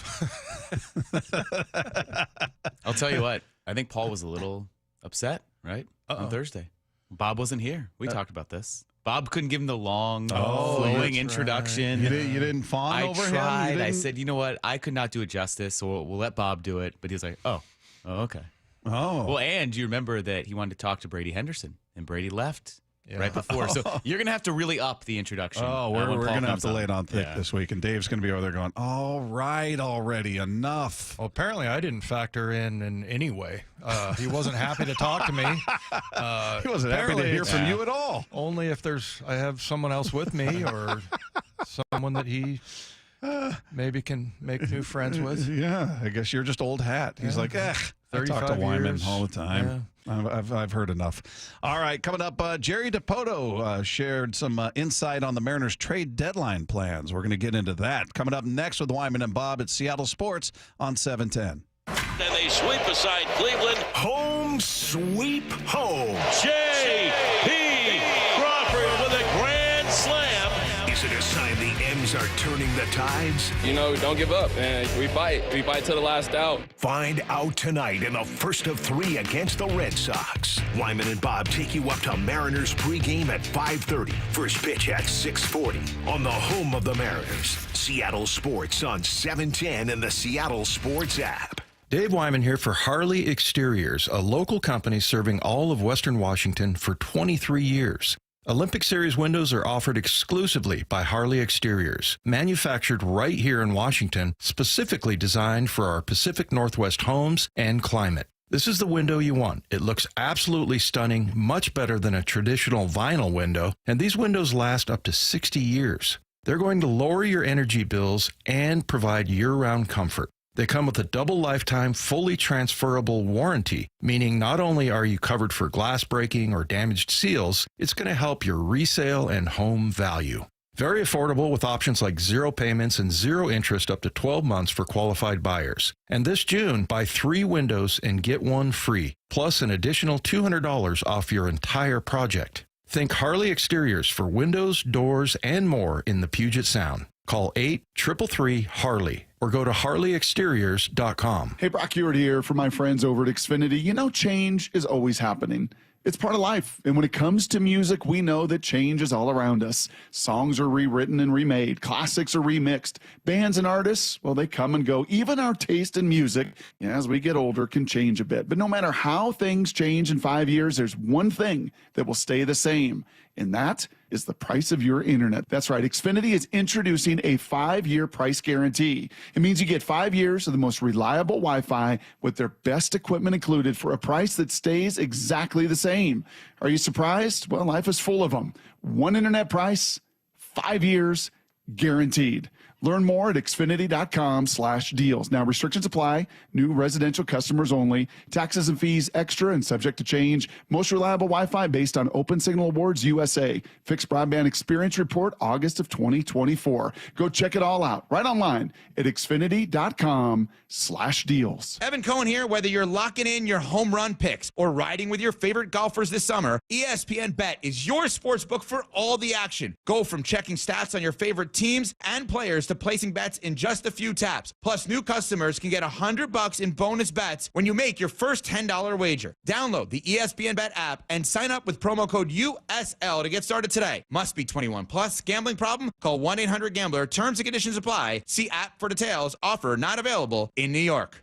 Shopping with your parents can be embarrassing. Why would they sell jeans with holes in them? I'm going to speak to the manager. Mom! That hoodie is giving. You should get it. YOLO. Thanks to the Chase mobile app, your kid can shop independently while you keep an eye on their spending. So you can go from We can be twinsies. To How was shopping? Saw you stayed on budget. Thanks, Mom. freedom for kids, control for parents. That's family banking from Chase. Account subject to approval. Chase mobile app is available for select mobile devices. Message and data rates may apply. JP Morgan Chase Bank N.A. member FDIC. Bonneville International radio station contests are open to participants 18 years of age or older that are residents of Washington State unless otherwise specified. Employees or agents of the station, Bonneville International Corporation, other area radio stations, or any entity associated with the contests are not eligible to win unless the station otherwise specifies at its own discretion. Persons who have won in the last 60 days from a station contest or event may not be eligible. Full general contest rules are available on seattlesports.com or in person at the station during regular business hours. The home of the Mariners. It is gone! Cal Raleigh, 2-run home run! Hear every pitch on 710 and the Seattle Sports app. This is the story of the one. As a lineman, he does whatever it takes to keep the power on in his community. And he wants a partner like Grainger who does the same. Grainger offers the professional-grade products he needs, from voltage detectors to harnesses to hard hats, plus fast, dependable delivery, so he can rise to every challenge. Call 1-800-GRAINGER, click Grainger.com, or just stop by. Grainger, for the ones who get it done. Tired of hearing scary radio ads about the IRS? Tax Relief Advocates is different. TRA is here to tell you that if you owe money to the IRS, whether it's $5,000 or $500,000, we have a solution. TRA can eliminate or reduce what you owe to the IRS with zero risk to you. We have over 1,000 5-star reviews on Google and an A+ with a BBB. End your tax nightmare today by visiting TRA.com or call 800-583-6681. That's 800-583-6681. Hey, it's Mike Rohn. If I have a choice, I like to do business with companies that actually stand for something. That's why I switched from Verizon to Pure Talk. No offense to Verizon, I'm sure they stand for something. I just don't know what it is. Pure Talk, on the other hand, is a veteran-owned company that supports our military in a big way, and I appreciate that. Yeah, I also appreciate unlimited talk and text and plenty of data for half the cost of the big guys. And I do like being on America's most dependable 5G network for just $20 a month. But what I really appreciate is no contract, no cancellation fees, and Pure Talk's commitment to handle all their customer service in this country. I saw it for myself. I went to Georgia, I got a tour of their headquarters, I met their CEO, and I talked to the same customer service folks that you'll talk to when you dial pound 250 and say keyword micro. Switch today and save 50% off your first month when you dial pound 250 and say keyword micro. Pure Talk, a wireless company that actually stands for something. From the Quantum Fiber Studio, you're listening to Wyman and Bob. Weekdays 2 to 7 on Seattle Sports and 97.3 FM HD2. Our thanks once again to Ryan Rowland-Smith, who joined us in the previous segment.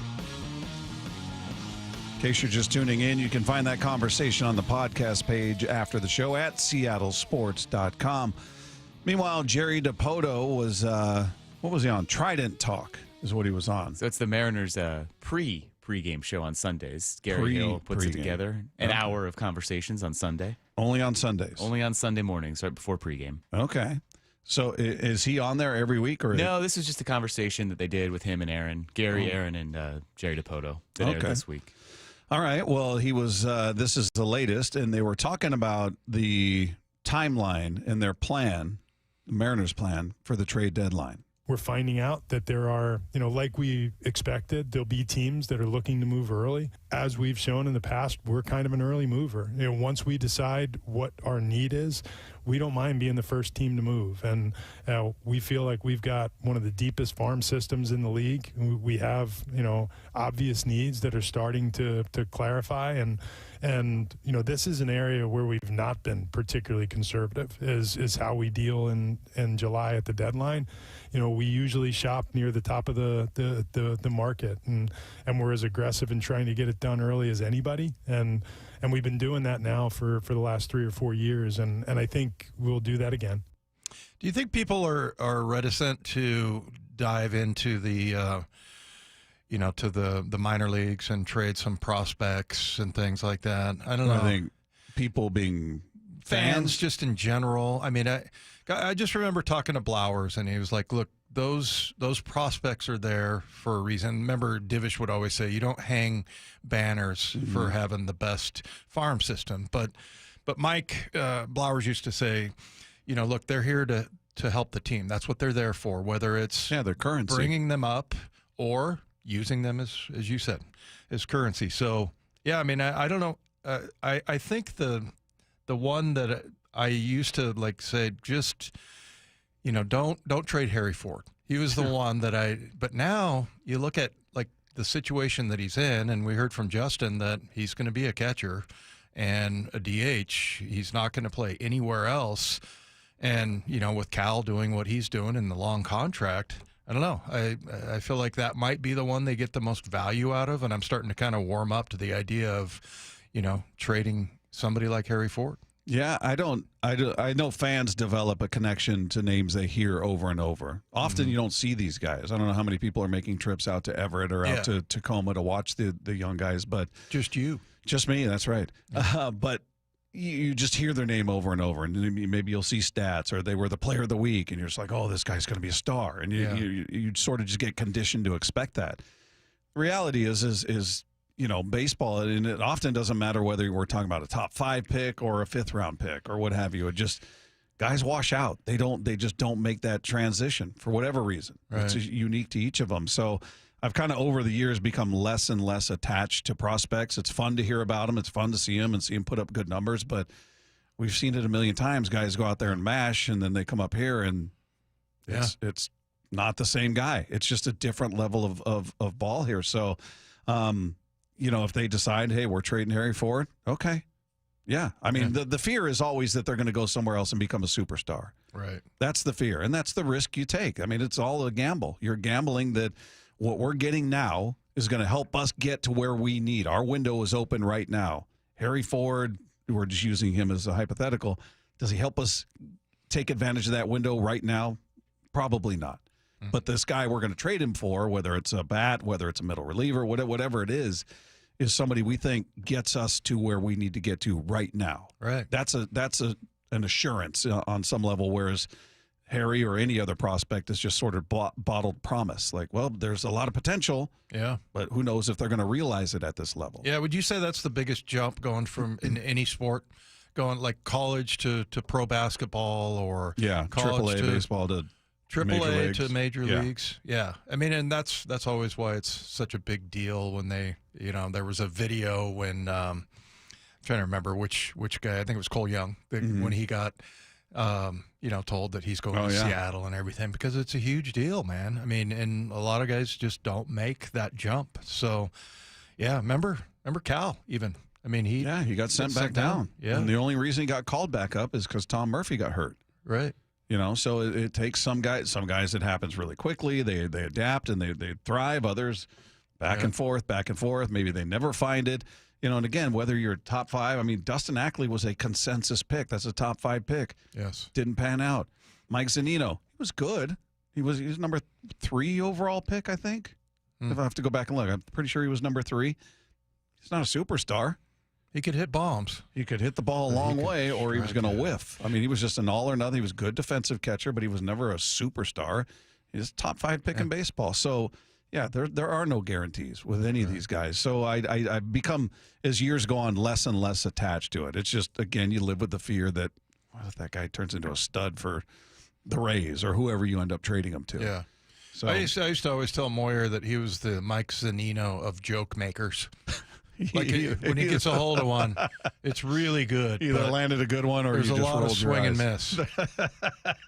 miss. His whiff rate.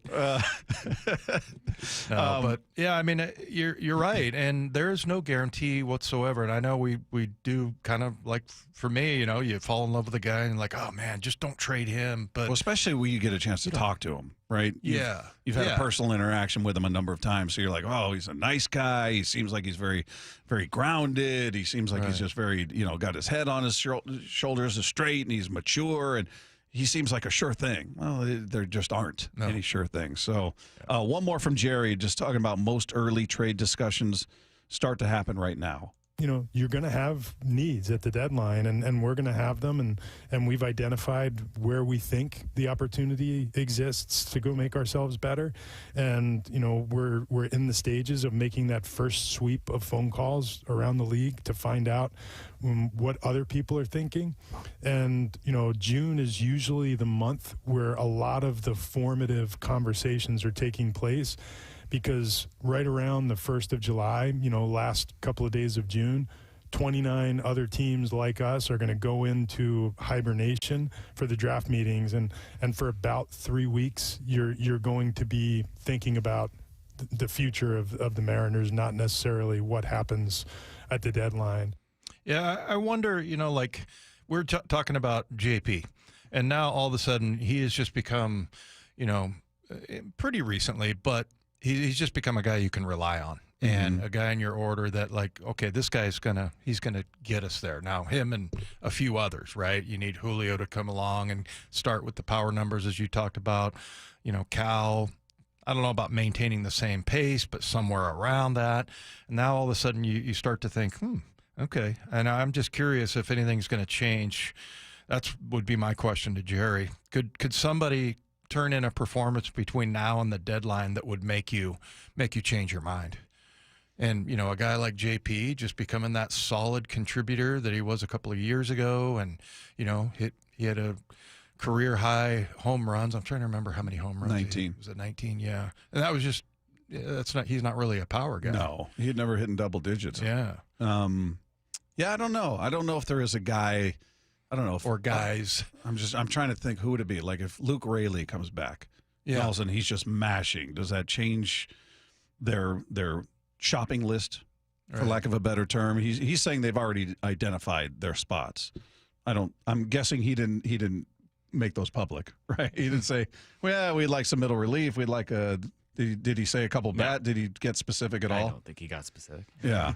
I mean, he could have been general and just said, hey, we're looking for another bat. We're looking for another arm in the bullpen, just kept it general. But, I don't know that there's anybody there that if they went on a tear that all of a sudden they go, oh, well, I thought we needed this, but now we don't. Yeah. I just don't. I don't think they would put that much stock into a short run that, say, it started tonight up until the trade deadline. I just don't see them doing that. But we'll see what they do. I mean, he's kind of laying it out there that they're aggressive at this time and they're early shoppers, and he said it himself. They shop at the top of the market. You know, they're not looking for, you know, the generic brand cereal down there. They're going for the real Fruit Loops. They're not going for Tastios or whatever whatever they call them in the generic aisle. So we'll see what they do. Meanwhile, there's an interesting report out of one NFL training camp. We're going to get into that coming up next with Wyman and Bob. It's Seattle Sports on 710. Then they sweep aside Cleveland. Home sweep home. J.P. Crawford with a grand slam. Is it a sign the M's are turning the tides? You know, don't give up, man. We fight to the last out. Find out tonight in the first of 3 against the Red Sox. Wyman and Bob take you up to Mariners pregame at 5:30. First pitch at 6:40 on the home of the Mariners. Seattle Sports on 710 and the Seattle Sports app. Hey, it's Dave Wyman for Swedish Cyberknife, and we had a guy named Andy Ryder. He's the mayor of Lacey, and he's also a Swedish Cyberknife patient. We had him and Dr. Landis from Swedish Cyberknife in studio a couple weeks ago, and a couple things that stood out. Number one, the treatment. It only takes 5 sessions, so Andy was able to complete treatment in 1 week, Monday through Friday, while continuing to work full time. And each treatment session lasts less than an hour. So you have pretty much your whole day. He was able to remain comfortable during treatment. You can wear street clothes during the procedure. Didn't really experience any side effects other than just being a little bit tired. But you compare that with other treatment methods for prostate cancer where you have to have surgery or a catheter. I mean, it's night and day with Swedish Cyberknife. Also, it was really cool to see the relationship between Andy and Dr. Landis. Andy holds him in such high regard, and rightfully so. Dr. Landis is a multiple-time recipient of the Seattle Top Doctor Award. We talk about building a sports team and trying to find stars. Swedish Cyberknife truly has done that. It's an all-pro roster of doctors and world-renowned experts in their field, just like Dr. Landis. And Swedish Cyberknife treats patients from all over the state, and you don't need a physician referral. You can reach out to them directly. So if you have been diagnosed with prostate cancer, go to swedish.org/cyberknife prostate. Treat prostate cancer with Swedish Cyberknife. There's nothing like when you get that part from eBay and it just fits. Yeah, the first time. So you can do less of this and get right back to more of this. At eBay, you'll find all the parts you need, guaranteed to fit, at prices you'll love. Sounds good, doesn't it? eBay. Things people love. Eligible items only. Exclusions apply. Need assistance with door and window projects? The Home Depot can help. From inspiration and materials to ordering and installation, our free Millwork virtual apron service can get you moving and doing. Plus, we speak Spanish too. Our associates can help you tackle complex jobs without you leaving the job site, saving you time and money. Call us at 1-833-HD-APRON or visit homedepot.com/MVA. The Home Depot, how doers get more done. Are you frustrated with those trendy weight loss shots and not getting the long-term results you really want? This is Dr. Ryan Coogan with Eastside Weight Loss, and whether you've hit a plateau, can't handle the side effects, or watch the pounds creep back after stopping, there's a better way. Our program has helped over 4,000 people lose up to 10 to 20% of their body weight in just 8 weeks without expensive injections or uncomfortable side effects. Our doctor-developed program costs up to half as much and works up to twice as fast. Ready for real lasting results? Visit eastsideweightlossclinic.com now to schedule your free consultation. Did he just say Eastside Weight Loss Clinic is half the cost and works twice as fast as weight loss injections? Well, if that's not reason enough, you don't risk the scary side effects or gaining the weight back as soon as you stop. Eastside Weight Loss Clinic is natural, and it works. Many clients lose 20 to 30 pounds in a month or two, and you can do our program remotely from anywhere you live. Schedule your free consultation at eastsideweightlossclinic.com. That's eastsideweightlossclinic.com. Dr. Ryan Coogan, D.C. Results may vary. Get 0% financing for 72 months on Cat compact construction equipment at NC Machinery. Built for performance, durability, and comfort. Buy now and take advantage of 0% financing for 72 months at NC Machinery. At Lake Washington Windows and Doors, we offer premium windows that are 25% more energy efficient, reduce noise by 50%, and come with clean glass technology. And Leak Armor Installation gives you a lifetime warranty to protect your home. Visit LakeWashingtonWindows.com. The home of the Mariners, Seattle Sports. Cal swinging a drive, deep to right field. Every pitch of every Mariners game is on the Seattle Sports app. Oh, it is the time of the season for pests. That's right. No one likes them. No one knows where they come from, but we can all agree no one wants them in their house. Mike Salk here for Crawl Pros, and they have a full-service pest control division now called Pest Pros. They can come to your house and do a full corner-to-corner inspection, take care of any problems, just like they did at my home. This is the time of the year you'll start seeing more ants in and around your home. You may also begin hearing a little buzzing outdoors. Bees, wasps, hornets. If they make a nest on your property, that is a huge nuisance. So please don't try to take care of those nests on your own. Simply call Pest Pros to have any nest removed and destroyed professionally before the problem grows or you and your guest ends up getting stung. Pest Pros is the full-service pest control division of Crawl Pros with eco-friendly treatments to keep ants, stinging insects, and all sorts of critters from making their way into your home. If you're worried about rodents, ants, or other bugs or an issue in and around your home, call Pest Pros or visit gopestpros.com to schedule a free inspection at gopestpros.com. The team at Mazda of Everett is always working hard to make your experience with their team exceptional. Mazda of Everett has over 700 new Mazdas in stock, tariff-free. It's the perfect time to buy a new Mazda. Visit our friends at Mazda of Everett on Highway 99 in Everett or shop online at mazdaofeverett.com. Click the Mazda of Everett price where pre-tariff pricing still applies. Shop their tariff-free selection at Mazda of Everett.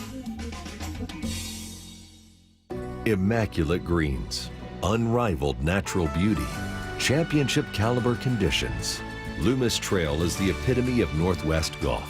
With water in play on nearly every hole and tree-lined fairways, Loomis Trail provides a fantastic golf experience for those that want a challenge and those looking for a fun getaway.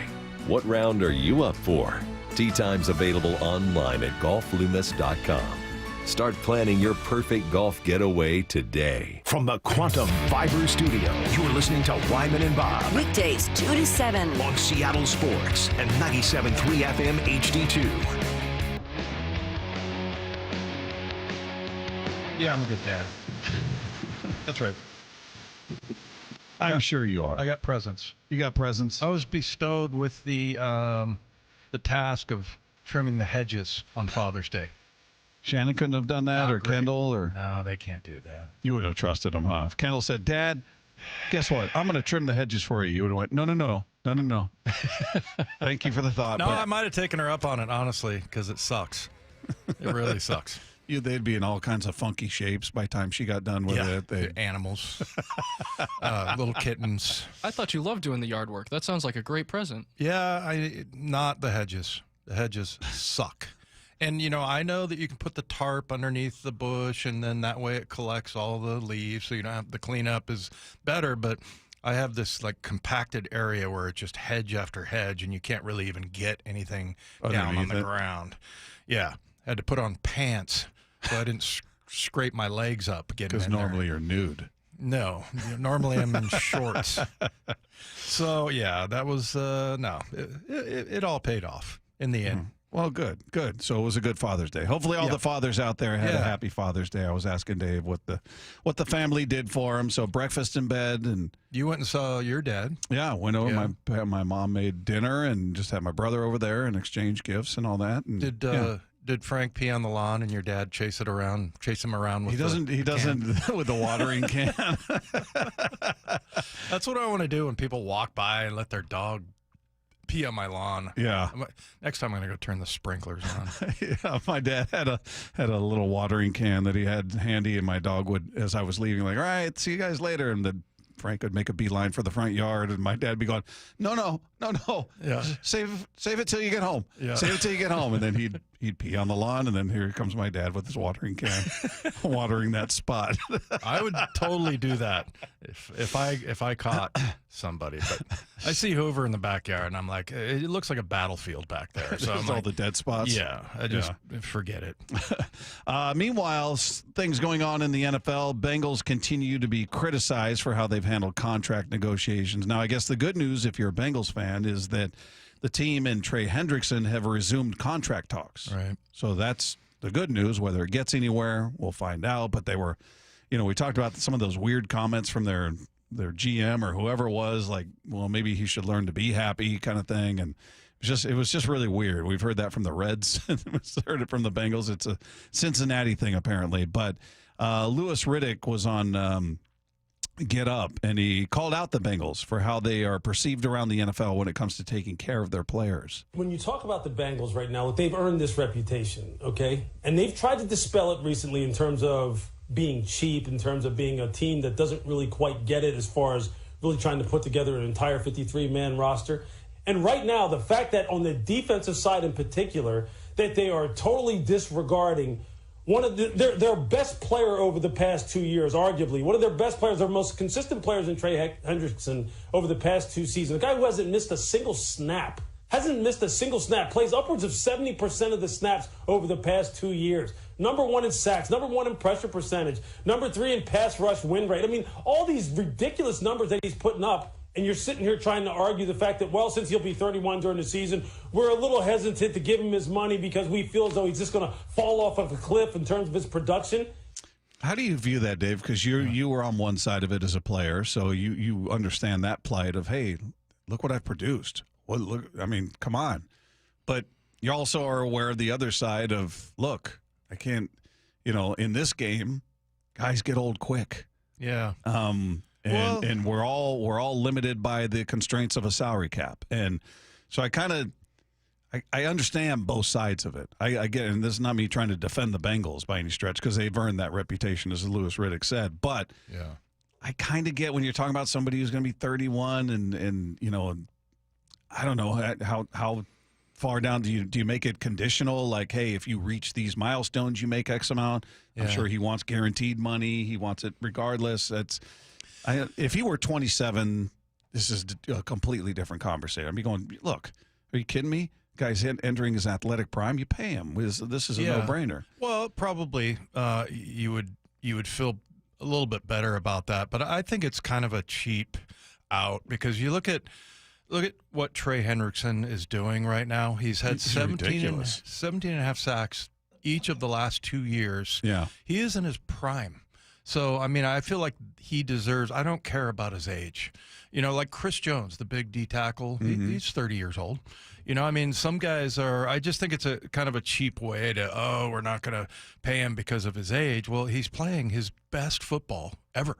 Yeah. So, and is he helping your team? Yes. Yes, he is. So, yeah, I mean, to me, I think the age thing I mean, if you're looking at it as a fan and everything, but like if you're there every day and you see what this guy means, to the team and his production and everything, and you're like, well, he's 30. I mean, it's kind of ridiculous. Is that still considered kind of the magic number in the league? Yeah. And I'm sure it's different. I mean, running back, typically you're going 30, forget it. Not paying a 30-year-old running back. Different positions age differently. Yeah, but I mean, everybody's different though, and not everybody falls into that category. Right. I mean, you could miss out on a guy like Frank Gore, with that kind of mentality. So yeah, I do think that gets overdone, especially when it comes to on the management side. But I don't think they have a very good finger on the pulse of what this team is all about, because Hendrickson is a great leader. He's kind of a no-name guy. Yeah. And he's not super flashy, but I mean, you can't argue with the production. One more quickly. This is Bradley Chubb at Dolphins minicamp. He admitted they were lying to themselves last year when they had talked about a change in culture. I'm gonna say last year we was lying, honestly. Point blank period. We felt it. You know what I mean? We put our toe in the water, but we didn't dive all the way in. We didn't get all the way there with each other. You know what I mean? We weren't making the effort to do to go the extra mile. And I would say this year we're doing that. I'm not sure how it's gonna turn out for us, but we are putting forth that foot to to change it because, last year, like I said, we said we wanted to change. Yeah, we're doing this, we're doing that, but it's not going exactly how we want to. But this year, I feel like everybody has the right mindset and moving forward, you know what I mean? So if it works out, it's going to work out. If it doesn't, we're going to get back to the drawing board and make sure it works out, you know what I mean? A little bit of Cliff Averill there. Yeah. You sound a little bit too fast. Yeah. Cliff doesn't talk. But they were lying to themselves. Yeah, I mean, that's kind of interesting, that perspective. It's like, yeah, I guess we weren't all the way in. We were kind of in. We dipped our toe in the water. But no. I never understood that just because, to me, I was one of those guys like Joe Nash. I always talk about Joe Nash, who played forever. He's on the all-time 50 list defensive tackle. He's like, oh, I'm going to get cut. I'm going to get cut every year. He's thinking that. And I was kind of that way too.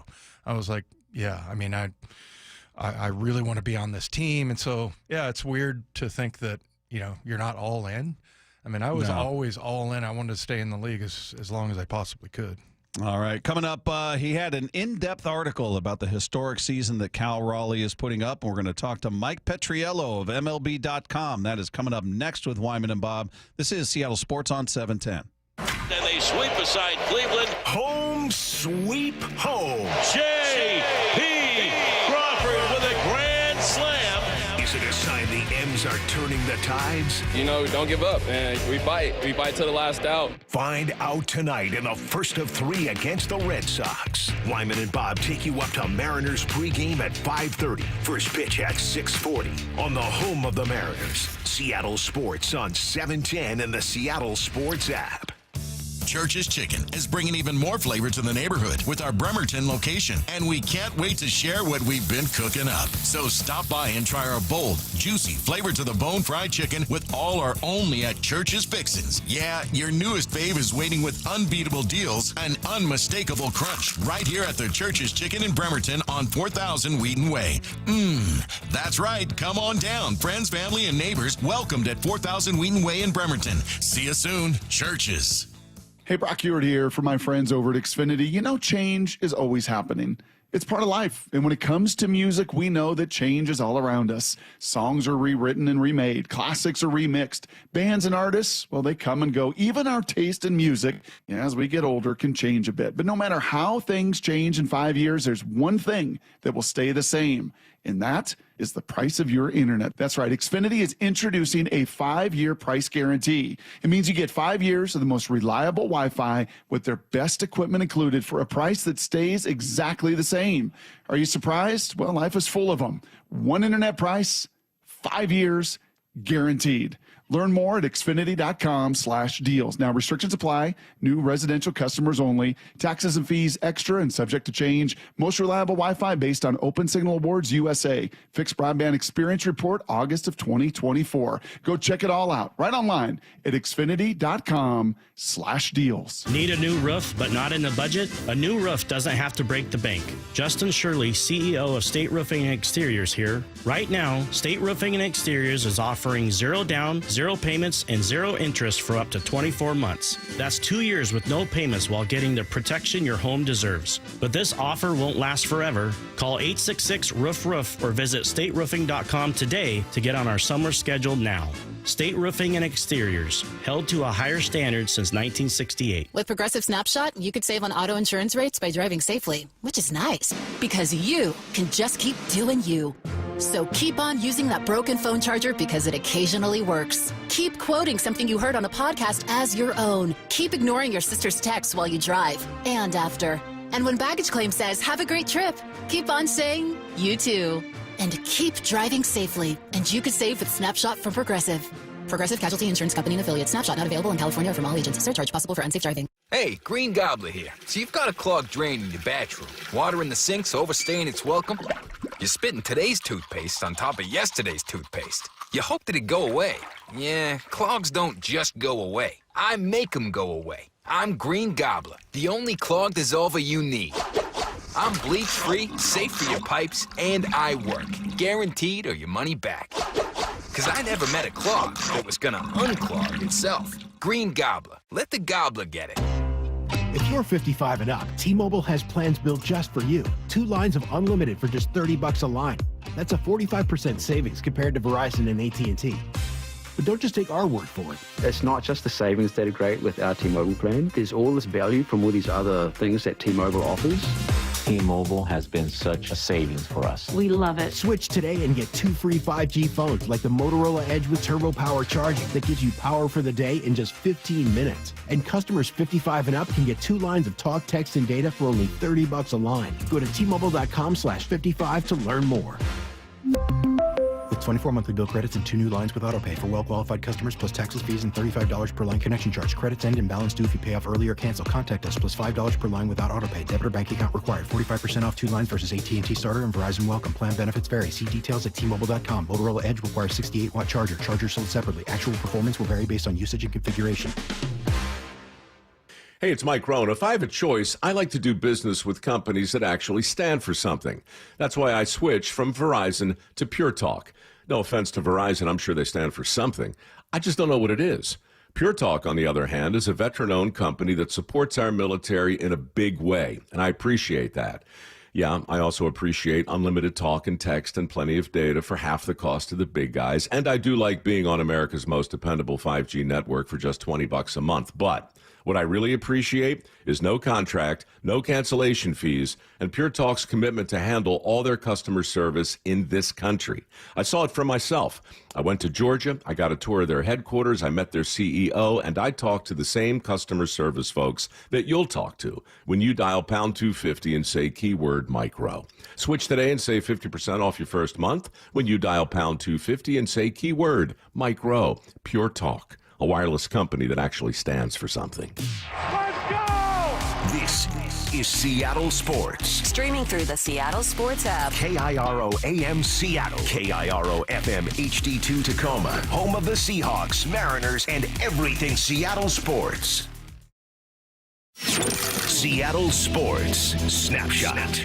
Mariners looking to make it 4 wins in a row when they welcome the Boston Red Sox to town. Game 1 of their 3-game series tonight, and they send Logan Gilbert to the hill. He is fresh off the IL, making his very first start, so we'll see how he looks. He faces off against Lucas Giolito. You can catch all of the action of this one beginning at 5:30 with the pregame show. 6:40 first pitch right here, Seattle Sports on 710. Couple of games going on right now. Phillies out to a 1-0 lead over the Marlins. Trey Turner with his 8th home run of the season. Rockies up 2-0 on the Nationals right now. That one in the bottom of the first. They're looking for their 15th win of the season. Rockies are 14-57, and they are 7-30 on the road. So right now with a 2-0 lead. Game still to come. Angels and Yankees. Orioles on the road in Tampa. You've got the Astros taking on the A's, and you got Shohei Ohtani making his debut as a pitcher. He gets the start tonight at home when they welcome the San Diego Padres to town. Snapshot brought to you by Miller Lite. When it's game time, it's Miller time. This hour is serviced by the Lee Johnson Auto family. From the Quantum Fiber Studio, this is Wyman and Bob. On Seattle Sports. Streaming live on the Seattle Sports app and at seattlesports.com. Now, here are your hosts, Dave Wyman and Bob Stelton. Well, the Mariners coming off a very nice series against the Guardians. They were all excited about that. But the one consistent story this year has been their catcher, Cal Raleigh, who is just on a ridiculous pace in terms of home runs. His average is up. His on base is up. He's one of the best defensive catchers in baseball. And a man who took to writing about him for MLB.com is with us on the Emerald Queen Casino Sportsbook hotline. Mike Petriello is here. Mike, how are you, man? I am doing great, and I got to say I really enjoyed writing about Cal Raleigh because it turns out he's a way more interesting player all around than I would have expected. Yeah, he's we always joke around about how understated he is when you speak to him or interview him. He's just got the same tone. You don't know if he's happy, if he's sad. He's just very kind of almost monotone and mellow, but he's an exciting guy to watch. And I'm curious, just before we get into some of the things you wrote about, one of the things we've been talking about is it feels like, and you could answer this from the national perspective, that he's turning into the superstar we all expected Julio Rodriguez to turn into, but it's becoming Cal Raleigh. Do you believe that that's becoming true? That's interesting. I believe that's true for this year. I still think at the end of the day, when their careers are done, it's still going to be Julio who had a better career just because of the age and all the all-around talent, but it's really, really hard to find a catcher who can either be an elite backstop defensively or a very strong hitter. And to find one who can do both, there just haven't been that many over the last 20 years. I guess we had a couple years of JT Realmuto, but this is it's sort of a rarity. And if he keeps up this pace, which I know he won't exactly, I do think we're going to end up with one of the best all-around catching seasons of the last, let's say, half century here. Yeah, Mike, I like that you called him the big thumper instead of the big dumper. I think the big dumper is somewhat disrespectful. Yeah, I saw the interview with his mom. She didn't seem to like that very much. Yeah, exactly. Hey, so he's hit 13 home runs here in this ballpark, which is not a hitter's ballpark, and 13 on the road. Same thing with his RBIs. I think are split slightly better average. But what about his swing is making him stadium proof? It's really interesting because I think I talked to you guys about this. I wrote last winter about how hard it's been to hit in T-Mobile, and that applied to Raleigh too last year. He was much better on the road. Yeah. And I think one of the most fascinating things I found when I looked up his data for this year is just how consistent, right? As a lefty and as a righty, his OPS is almost identical. Home and away, it's pretty close to being identical, actually a little bit better on the road. And I think what's interesting is even though it's a little bit better on the road, it's not by much over home, and that's been the big issue. You've got guys with like 200 points of OPS worse in Seattle compared to everywhere else, and for him, it's pretty close to being equal. And I think what's happening here is, he's tried to optimize what he does with his swing. He has basically the highest or second highest rate of pulled balls in the air that we've seen in the pitch tracking era, going back to 2008. And that, to some extent, is ballpark proof because that's going to work no matter where you are. And I think the most interesting thing is he's got a lower strikeout rate at home. And that's weird because that's what we talked about last year, right? T-Mobile inflates strikeouts. And that's not happening for him this year. And to be honest, I don't have a good answer as to why. But the fact that he's doing that, I would love to know why, because I bet all the other Mariners hitters would also love to know why. Oh, and all the fans would love to know why as well. But hey, Mike, I've we've talked so much about him, and I've brought up names from the past trying to find a comparable, just a reasonable comparison. And as you stated very accurately, you kind of get one or the other with catchers. Somebody who's really good defensively, but they're not going to give you much offensively, or they're really good offensively, but defensively they're lacking. And the combo of that just has been really a rare find in this league. You can look at recent guys like Jorge Posada or Jason Varitek. Obviously Johnny Bench is the standard, but Mike Piazza was a great offensive catcher. He was not a good defensive catcher. So you've got guys that have put up numbers. So looking through history, looking at some of the great names behind the plate, who do you think's a reasonable comparison to Cal? Yeah, I think of guys like Javier Lopez had a couple great seasons. It's hard when you get back into the 1990s and before to really evaluate defense the way we do now. Obviously, you could do caught stealing, but we don't have anything on framing or blocking. I think anecdotally, Johnny Bench, as you said, is probably number one best all time. And as much as I'm enjoying this, I'm not going to say he's in that category quite yet. Roy Campanella is another guy who comes to mind from way back in the day who was as well respected. But in terms of the data we have going back over the last, almost 2 decades now, I think he's going to have the best, I don't want to say reliable season because I'm not trying to discount baseball history before that, but just in the sense of when do we have very good catcher defensive metrics, goes back to 2008. In that span, I think this is probably going to be the best all-around catcher season we've ever had. And before that, you can estimate reasonably well with a couple of ways. And I think it's going to be the worst of the top 10 catching seasons just because, as you said, you don't see guys who hit and field this way. And then the thing I also think he's not getting enough credit for, and this is the thing that kills catchers when it comes to like MVP conversations, is most of these guys have a really hard time piling up counting stats like home runs or RBIs or wins above replacement or whatever because they're just not playing every day. Now, I don't play 162 like a shortstop might. And I don't know what's happened the last couple of days, but as of the other day, he had played in all but one game for the Mariners, which is incredible. And it's rare to see a catcher do that. Yeah, and, as far as his durability goes, I think, is it Sal Perez that has the most home runs? And he had a fair amount as DH, but Cal seems to, I think he only has 2 as a DH, and he just seems to thrive on that and getting into that rhythm. Do you kind of worry a little bit about him breaking down? It's not ideal, right? I mean, there is a reason that these guys don't play every day. Yeah. And as far as do I worry about him breaking down, I don't know that I would say it's a huge concern maybe for this season, but if he continues to do this year in and year out, you wonder what that's going to do. Like, we're starting to see the last couple of seasons some pretty clear signs of decline with JT Realmuto, who was considered the best catcher in baseball for probably half a decade, right? So it's not what you normally want to do, and I think there's a reason you don't see a lot of guys doing this. So it's probably not a great long-term strategy. I'm curious to get your perspective on the deal he signed, because there are a lot of people out here going, man, he should have held out and waited to sign that when he was arbitration, when he was going to be a free agent. But he wasn't going to be a free agent until I believe he was going to be 31 going on 32. And for a catcher, who knows physically where they're going to be at that point. I felt like he made the right move. He's 28. He's going to be 29 this year, so he's not young in baseball years, and playing the most physically demanding position that he does as often as you were just covering as he does. That felt like a pretty smart move on his part. Do you think he got what he was worth? Do you think Seattle got a deal? How did you view that deal for Cal? Yeah, I think that's about right. And I should say real quick, I neglected to mention Buster Posey when talking about the elite catchers of the last 20 years. So before someone calls me out on that, yes, Buster Posey, obvious Hall of Famer. He might be someone that is kind of close in this regard. But yes, he was already, 28 years old when he signed. And I think the thing here is he obviously had power before this season, not quite like what we're seeing this year, but obviously he had some power. But the biggest part of his value was coming from the defense, right? The framing, the blocking, all of it. And for whatever reason, I just feel like those guys who are defensive heavy don't get paid quite in the same way as the guys who have the offensive stats do. So sure, if we were going to sit there last winter and say, hey, here's the kind of season he's going to have. In June, people are going to be writing about how he's on pace to hit 63 home runs.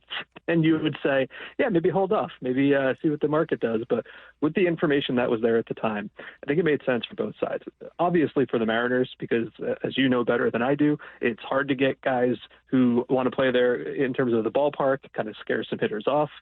He was already there. He seemed happy. That's a huge win for them. And as far as he goes, yeah, you're right. A couple years away from free agency. Who knows what could happen to lock in that money right away. I do think it was a pretty obvious win-win for both sides. Hey, Mike, I've been fascinated by this StatCast little stick man here that you have on the article that, you talk a lot about him getting out in front of these pitches and maximizing the bat speed at that point. Kind of take us through what you found out from that stat. Yeah, I mean, I'd like to say it's a modern thing to try to pull the ball in the air, because that's how a lot of guys try to approach hitting. But as I said in the article, Ted Williams was talking about this like 50 years ago. So anytime someone says, well, Ted Williams would hate these new metrics, I argue he would not. He was the original baseball scientist, because that is exactly what he was preaching. And that's for two reasons, right? Anybody who's watched baseball knows the obvious reason, which is it's shorter down the lines than it is to the power alleys. That's clear. But with a lot of this new data we've been able to show that the speed of your bat is higher when you're pulling the ball, which I think makes sense, right? More time for the bat to move if it gets out head, as opposed to if you're trying to get it deep in the zone. And that can add, 4 miles an hour to your swing if you're pulling the ball. And again, it's not one size fits all. I'm certainly not saying every single player in the game should go out and sell out to pull the ball over the fence. Like if you are Billy Hamilton type or Leody Taveras, maybe that's not for you. But if you are a guy with power like Cal Raleigh, and it works for your swing, which it clearly does, it makes a whole lot of sense. And like I said, he's doing that more than ever. You've all seen the results. And really the only risk there is if you try to do that, are you going to go nuts with strikeouts? And he's a guy who's going to swing and miss like any power hitter will. But, he's at like 26% or whatever last I looked, which is a little bit above average. And you can certainly live with that. It's when you get into that Joey Gallo range where it's like 35% strikeouts, 40% strikeouts, that it's too much. And it's not worth the effort. But yeah, with the new data released this year, we could see that from one side. I think it was the right side. He makes contact further out in front of his body than anybody. And I just found that really compelling, because Justin Turner, who played with him for a little bit last year, was kind of at the forefront of this a decade ago. It's like, don't let it get deep. I'm going to search for my power out front. And that's exactly what Raleigh's doing. Hey, Mike, how do you view this Mariner team? We're trying to figure out who they are, even at this point of the season. They couldn't have looked worse leading into this Guardian series. It felt like they were in a bit of a tailspin, being swept by the Orioles, just not looking good. And then they welcome the Guardians to town and sweep them, and they look like this team that we all saw earlier in the year, and trying to figure them out. Now they're getting healthier. Logan Gilbert comes back today, so the rotation is finally getting as close as it's been to being healthy, but when you look at them from the outside, do you look at them and say that's a team that is ready to contend, or do you look at them and say that's a team that needs another bat, another middle relief arm to contend? How do you view this Mariner team? I think it's interesting because they're at sort of where I would have expected, which is like roughly 500 and a little bit over. But I don't think the way that they got there is how I would have expected it. Because as you kind of noted, there's been a lot of ups and downs. There's been some really good stretches, and there's been some rougher stretches. And, I think everybody expected the AL West to be kind of a 3-team race, and it generally has been, except, Houston's playing a little bit better. Texas is maybe figuring it out. So I think what we've learned about the American League this year is that there's no truly great team. Yes, I know the Tigers look great. Yes, I know the Yankees have had their moments. I don't think any of these teams are truly great teams compared to what we're seeing in the National League, which means the door is open, and I know there's been a lot of angst, even specifically from Cal Raleigh himself, about how the Mariners have or have not been willing to add in the past. But, you have a basis of an elite starting rotation when everyone's healthy, and you've got the best all-around catcher in baseball, and Julio Rodriguez, who's still not quite hitting the way everybody wants him to, but he's going to start figuring it out soon. I think it's a competitive team that's going to have some flaws no matter what, and if they get hot at the right time, could make some noise in October. And I know that sounds vague, but to be honest, that applies to every team in the American League who's not the White Sox at this point. Yeah, well, you mentioned Julio there, and Bob at the outset of the interview, talked about how Cal is much more of the superstar. But I don't know. I mean, maybe go in a little bit more in depth with Julio, what you're seeing from him, and can he eventually get hot? I mean, you look at there's been month and a half stretches where he's just been phenomenal, but then we've seen the other side of that as well. Yeah, I think the one area where he's maybe a little underrated nationally is his defense is really, really good. We always knew he was going to have a good glove. It's not like he's coming from being poor or anything, but I never really think about him in terms of that elite upper echelon of defensive outfielders. And the more I look at him and the more I look at the numbers, I really think he belongs in that conversation, for a Gold Glove kind of year, which is really cool to see. And obviously he's been a good defender for a number of years now, unless we're not talking about him in that way. As far as the hitting goes, the fact that, the first 3 years, he had a pretty consistent strikeout rate of about a quarter of the time, right? One of the every 4 plate appearances, he'd strike out. And he's dropped that a lot this year. And the interesting thing is he's also dropped his hard hit rate by a lot. And it's just a different way to kind of get to the exact same point that he was last year. It's just like a different shape. And I'm not sure if that's intentional, if he's trying to make more contact at the expense of power. It's not really a great trade-off overall unless your strikeout rate is out of control. So I would really be interested in learning more about why he's doing that, because from this point of view, I just don't know. And that's the first thing that stands out. Hey, Mike, last one before we let you go. I want to get your take on a guy that is extremely polarizing out here and has been here for a number of years at this point, and that's Jerry Dipoto. Now, ultimately, any GM or president of baseball operations can only spend what the ownership group gives them. And I always try to emphasize that when fans love to tear into Jerry, but at the same time, he's earned some of the angst. He's made some comments. He's made some moves that have not worked. He's made some comments that were a bit tone deaf, to say the least. But I'm just your opinion of him as a guy that's been running the show for a while now. Yeah, I think what you said is mostly right. I do kind of wonder how different the perception might be if not for the 54% comment that I think is going to follow him forever, which he's worn, right? I've seen him publicly say, yeah, I probably shouldn't have said it like that. That's on me. You look at the team, and the team is, like I said before, it's sort of what I expected it to be. It's just maybe the unexpected benefit of Oliver season in Cal Raleigh. He's not going to win because Aaron Judge, right? But he's playing to that point where this is a bonus. This is something you just absolutely did not expect. And, Jorge Polanco is a nice add in a way you did not expect, bringing him back from last year. And so the way the team has been built is around the starting pitching, and it's been built where you need 2 superstars in the offense. You need Rodriguez not to just be good, which he has been good. You need him to be great. He hasn't really been. And, you needed someone else to step up, which Raleigh has done, and to some extent this year J.P. Crawford has done. But when you get to, was this going to be, coming into the season, a favored team in the West? I would say no. I would say in that conversation with the Astros and the Rangers, sure. But there's not much about the team construction where it's like, yes, this is a contending team. And again, is that because of his choices? Is that because of the payroll? Is it all of it? It's hard to say.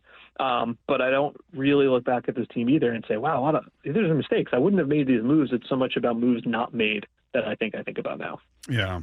Mike Petriello of MLB.com has been our guest here with Wyman and Bob. Mike, always a pleasure to speak with you. Cutting out time for us. Thanks so much. Thanks a lot, guys. Take care. There you go. There's Mike Petriello of MLB.com. If you guys just tuned in, didn't catch all of that conversation, you'll be able to find it on the podcast page after the show at seattlesports.com. Meanwhile, the All-Star ballot is out there. You guys can cast your votes. You got Cal, you got Julio, JP. They need your help to secure a spot at this year's Midsummer Classic in Atlanta. You can vote 5 times per day, every day through June 26th at MLB.com/vote. And they've got the totals out there. Top 2 vote getters at each position on June 26th move on to the final round. Right now, your top 2 catchers, Cal Raleigh with a commanding lead, over 1 million votes. Alejandro Kirk, who's got he's body beautiful. Yes, he is. He's what you call short and portly. Yeah, he's the chunky kid. He can hit, though. I'll give him credit, man. That dude, he's very deceptive. Well, that's kind of how Jose Ramirez is kind of built that way a little bit. Yeah, 5'8". Kirk's got a lot more beef to him. Yeah, and but he might be kind of shorter. sloppy. Yeah, a little on the sloppy side, but I love watching Ramirez, not when he's playing against the Mariners. And actually, they handled him. I mean, he had 2 nights where he didn't have a hit, and he was.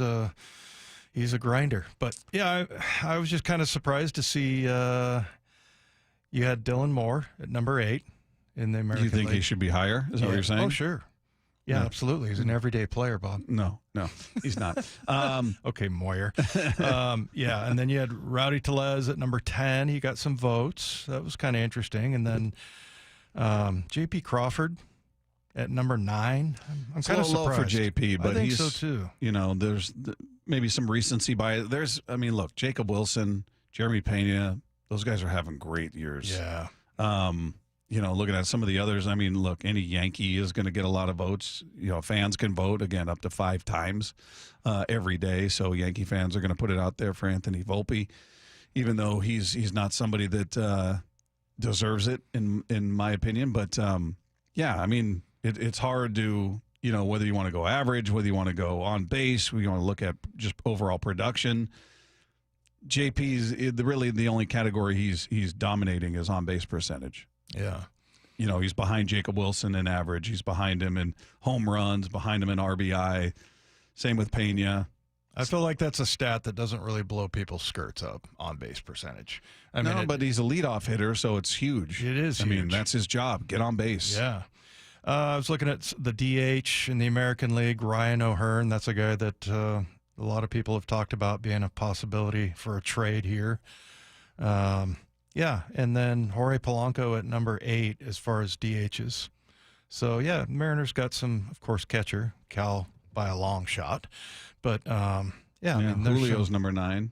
Yeah, Julio at number 9. I would have expected at the beginning of the year, if you would have said where would he be, I would say top 3. Yeah, but he should be. If you needed any further proof that it's a popularity contest, Mike Trout is number 3. Right. Mike Trout's hitting 220. Yeah. Right now, he's just barely over 300 on base, and he's been hurt. So it's about the biggest names out there, and Julio's got a big name, and we'll see. He certainly is more deserving than Mike Trout is at this point. And right now your leader in the outfield, no surprise, is Aaron Judge.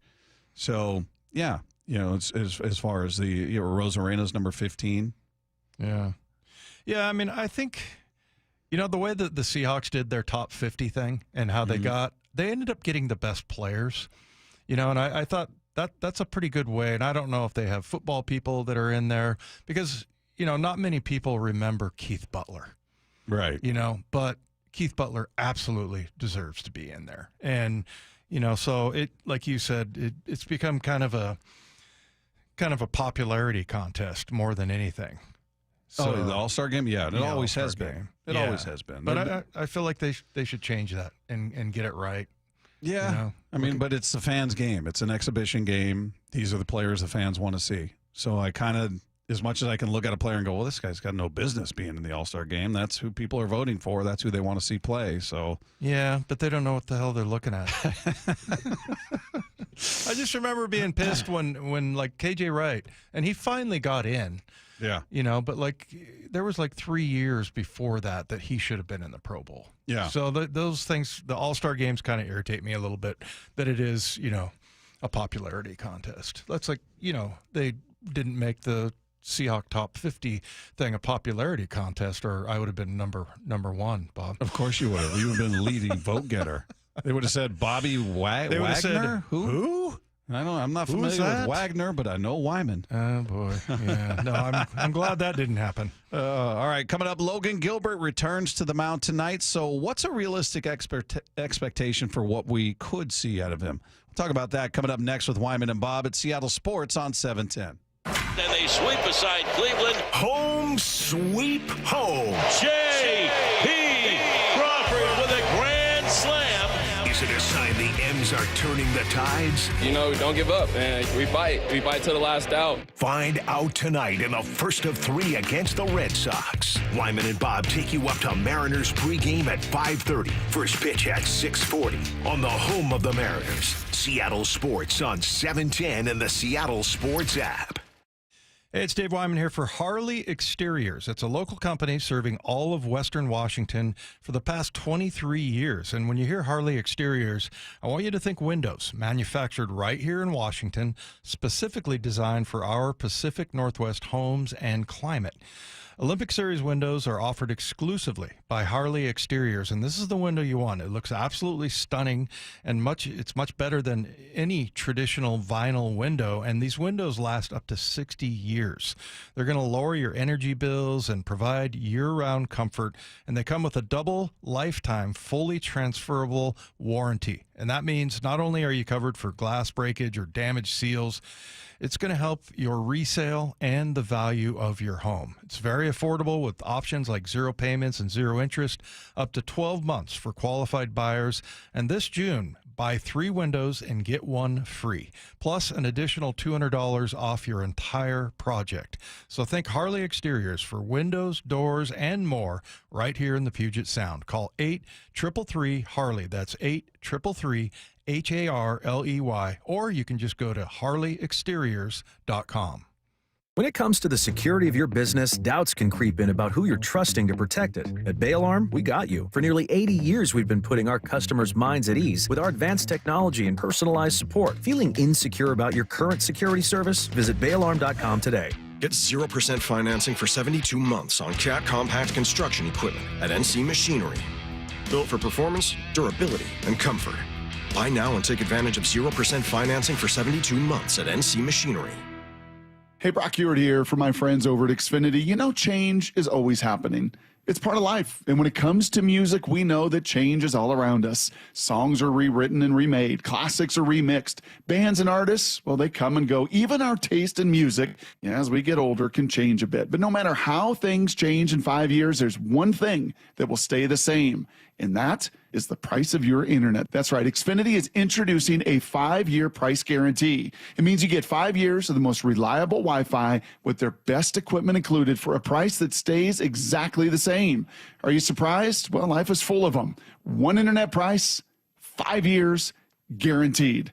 Learn more at Xfinity.com/deals. Now, restrictions apply. New residential customers only. Taxes and fees extra and subject to change. Most reliable Wi-Fi based on Open Signal Awards USA. Fixed Broadband Experience Report, August of 2024. Go check it all out right online at Xfinity.com/deals. Ready to order? Yes. We're earning unlimited 3% cash back on dining and entertainment with a Capital One Saver card. So let's just get one of everything. Everything? Fire everything. The Capital One Saver card is at table 27, and they're earning unlimited 3% cash back. Yes, Chef! This is so nice. Had a feeling you'd want 3% cash back on dessert. Ooh, tiramisu. Earn unlimited 3% cash back on dining and entertainment with the Capital One Saver card. Capital One, what's in your wallet? Terms apply. See CapitalOne.com for details. There's nothing like when you get that part from eBay and it just fits. Yeah, the first time. So you can do less of this and get right back to more of this. At eBay, you'll find all the parts you need, guaranteed to fit, at prices you'll love. Sounds good, doesn't it? eBay, things people love. Eligible items only. Exclusions apply. The home of the Mariners. Left off to center. It is on its way. Julio, 2-run home run. Hear every pitch on 710 and the Seattle Sports app. Mike Rowe here with a quick question. Have you noticed cracks in your drywall, chimney, or exterior walls? I hope not, because if you have, they could be indications that you've got a much bigger problem with your foundation. That's where Groundworks comes in. They can honestly assess your situation and create a plan to stabilize your foundation. Schedule your free inspection at groundworks.com/row. And while you're there, check out my latest dirty job. It's a good one. Licensed in all states where work is performed. See website for details. Headed to the ballpark? Skip the traffic jams, parking fees, and the stress of driving. Make riding transit part of your game day ritual. Roll in with your crew, talk stats, and meet fans. No traffic, no stress. Community Transit riders enjoy seamless connections to light rail and ferries to get to Seattle and beyond. And youth 18 and under ride the bus for free. All in for the win. Plan your trip with Community Transit at ctgo.org/home run. Go from daydreamer to industry leader with Amazon Business. From office supplies to IT essentials, Amazon Business provides tools that help you save costs and make insight-based decisions. Learn how to bring your visions to life at amazonbusiness.com. Are you having trouble hearing? Hearing loss can devastate the quality of your life. Now, there's an affordable fix for you or your loved one. Rated the best hearing aids of 2025 by Forbes Health, Audion Hearing has the highest quality hearing aids at the lowest prices, starting at just $98 a pair. I actually like them better than my old $5,000 hearing aid. I could not believe how my hearing and life changed. Join over 1 million happy customers by going to audionhearing.com. That's AUDIEN hearing.com. Get a $15 prepaid MasterCard after rebate when you buy 5 quarts of Mobil 1 full synthetic motor oil at O'Reilly Auto Parts. O'Reilly Auto Parts. This hour is serviced by the Lee Johnson Auto family. From the Quantum Fiber Studio, you're listening to Wyman and Bob. Weekdays 2 to 7 on Seattle Sports and 97.3 FM HD2. Mariners and the Red Sox get together. Game 1 of that series coming your way tonight, and Logan Gilbert makes his triumphant return to the mound. How about that? Can't wait. Can't wait to see. I mean, we talked to Rowland-Smith about, whether it's fair to expect the Logan Gilbert we all know tonight. But, it was everybody's different. So I remember players like that, when I played in the NFL, that would just come off the IL and just get right back into the groove. So I don't know if he's going to be that guy. I'm just going to assume it's going to take a little bit for him. Yeah, I mean, it's I don't know. Baseball's so much different than football, where the slightest little hitch in their mechanics throws everything off. Yeah. Timing at the plate, everything's just so different than, being able to go out there, and not to simplify what a football player does, because it's more than just, I'm going to run and hit somebody, but yeah, it is. No, it's just run and hit somebody. But depending on brain off. Yeah, depending on the position, maybe you can jump right back in versus somebody, big gangly pitcher out there who's got all kinds of limbs flailing every which way, and if it's not exactly as it should be, then it throws everything off. So we'll see. I don't expect prime Logan Gilbert tonight. I'm hoping he can give him a quality start. That'd be awesome. If he can give him 6 in 3 or less. Yeah. Awesome. I will be completely happy with that. Hopefully the offense can back it up. But, I do think he will get to the old Logan much quicker than Kirby getting back to Kirby. And we've talked about why. I mean, and it's obvious. I mean, Kirby didn't have any spring training. Right. I mean, he got hurt. He was done the first week of March. Mm-hmm. And then he, basically his spring was, a couple games at the AAA level, and then a handful of games up here. So that's going to be a longer road back, where Logan had his full spring, had his start to the season, took a step back. Now he's back here. So we'll see. But I would think the next start is where we would see him. Now maybe he'll shock us. Maybe tonight he goes out there and he's dominant. Yeah. But it's not my expectation. Well, he certainly has the ability to do that. We saw that last year. But yeah, I mean, I'm definitely going to give him a break. that it's going to take a while. And I think Rowland-Smith was saying that his splitter is the one to watch. Yeah, one to watch. So yeah, just see if that's getting the effect that he wants out of it. But yeah, I mean, I really don't expect him to just dive right back in. It usually takes a game or two. Yeah, and Lefko asking, did seeing the acclimation process for Miller and Kirby in their first starts back lower your expectations for tonight? Well, again, they're also different, right? Kirby, no spring. He basically had just nothing under his belt, so that wasn't even a realistic expectation for me. When he came back, Miller had been dealing with something the entire season. Yeah. Like he said it multiple times, I don't feel good. I have not felt good in any of my starts. Whether it was the elbow the whole time, the back cropped up another time. I mean, he wasn't right physically. So, that's a hard one to say. Well, he'll bounce back. Give him that stint on the IL. He's going to come right back. Well, they're just kind of. I'm not saying they're guessing. They're hoping.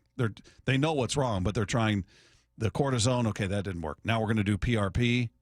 Maybe it works. Maybe it doesn't. Yeah. Did Bryce do that, the PRP thing? Yeah. Yeah. That's what he's doing this time. Yeah. He did cortisone the first time. Right.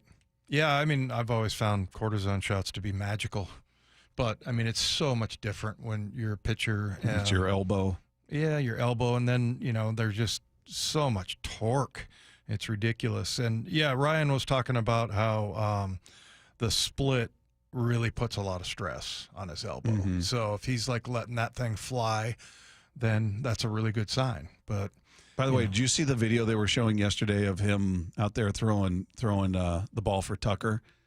Oh yeah, pregame. He was throwing it left-handed. Yeah, yeah, and he didn't look weird throwing it. I mean, it didn't look completely natural, but it didn't look as awkward as most people throwing with their offhand. So, but he's preserving that arm. I'm not throwing with my right arm. Yeah. So he's out there throwing whatever with the ball or whatever it was to the dog with his left arm out there. Yeah. Good for him. Yeah, and he didn't look like a total spaz throwing it left-handed. A spaz. Because we all do. Well, I've heard that Lefko could throw both hands. Was that not a thing when I was gone? Lefko? Well, I don't get where did that come from? Oh, we were talking about how tough it is to throw. To throw left-handed. Yeah. So you can throw with both. No, that's why I don't get what your texts were, because I was not part of that conversation. I said that's the most difficult thing to do is to throw. No matter what you do, it looks awkward. Yeah. So no matter how pure the motion looks, because it's easy to replicate just like this, but then the actual process of throwing looks terrible. Oh, I thought it was because you said when I throw right-handed, I can spin it. I mean, that thing comes off right off my ear, and he was bragging about his spiral. I said nothing like that. I said I can throw it with my right hand very well. And then I can't with my left. Yeah.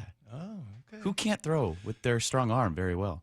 I don't know. There are a lot of people that throw out the first pitch that don't throw very well. No. They're probably throwing with their non-dominant hand. They just don't know it.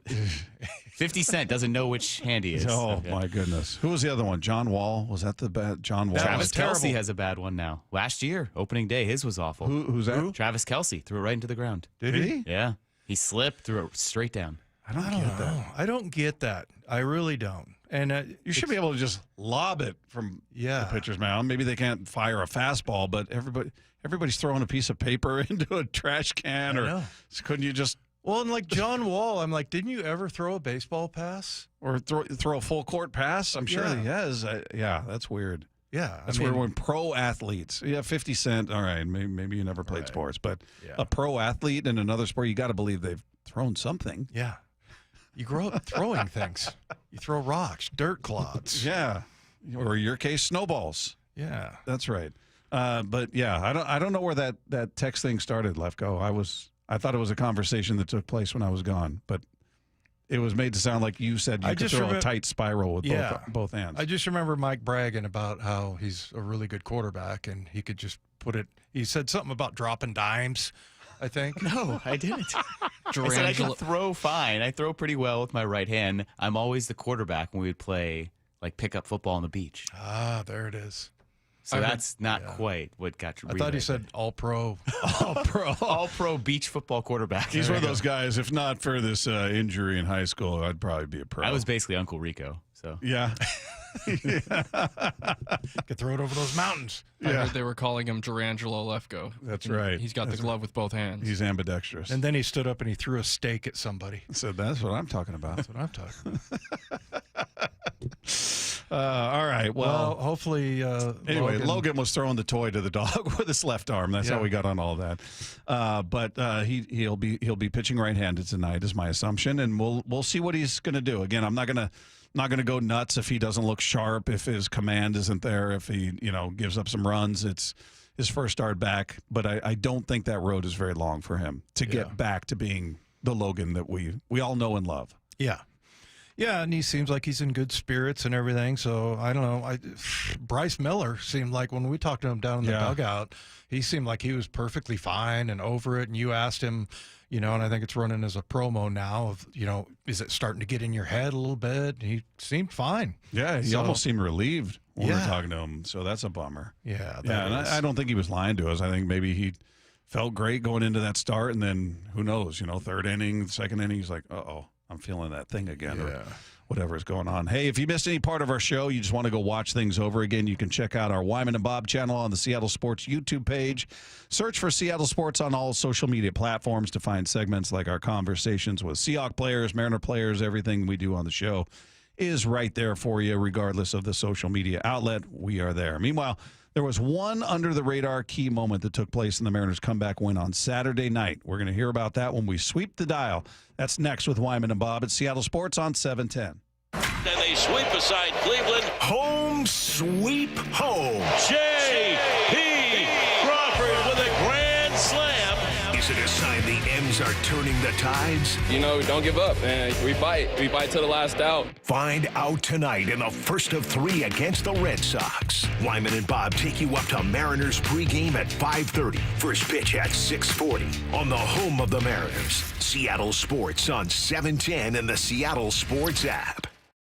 Oh, it's that time of year that I love. You get nice weather, consecutive days, day after day after day. That's motorcycle weather for me. I rode into work today. I'll ride in every day. As long as it's not raining and it's over 60 degrees, I'm there. But it does come with risk. We all know that as riders out there. A lot of people say it's not a matter of if, but when you get into an accident, and hopefully there's no big injuries, but if you are injured in a motorcycle crash, you want to know what to do. Don't settle for firms that say they're motorcycle lawyers. Trust the ones who live it. The ones who live it, Law Tigers. They've been a part of the riding community for nearly a quarter of a century nationwide. They're there to support you 24/7, 365 days a year because riders deserve real support when they need it. The Law Tigers is the resource riders can turn to when they are in need. They're going to help you get your gear and your bike repaired or replaced. And Law Tigers is out at all of the events, supporting all clubs and shops. Law Tigers are always by your side. Your case evaluation is always free. There are no fees until your case settles. So Law Tigers, you never ride alone when you're with them. Law Tigers, Washington's motorcycle lawyers. Jimmy Cook, 539 Broadway, Unit 104, Tacoma, Washington, 98402. Need a new roof now? With State Roofing and Exteriors, you can get started with 0 down, 0 payments, and 0 interest for up to 24 months. That's right. Protect your home now and pay later. Call 866-ROOF-ROOF or visit stateroofing.com today. 1877 Cars for Kids. KARS Cars for Kids. 1877 Cars for Kids. Donate your car today. Donate today at carsforkids.org. That's cars with a K. Your car can be picked up as soon as the next day. Receive a tax deduction and vacation voucher. 1877 Cars for Kids. Donate your car today. Now accepting donations of land, homes, buildings, or any kind of real estate. Comcast Business is celebrating Small Business Month by giving you a $1,000 small business bonus when you switch to a qualifying gig speed package from the company with over 99.99% network reliability. Just imagine the thousands of possibilities of a $1,000 prepaid card. Like possibility number 1, company merch for staff. Styling. Or possibility number 24, the latest software. Upgrade. Or possibility number 192, new equipment powered by gig speeds.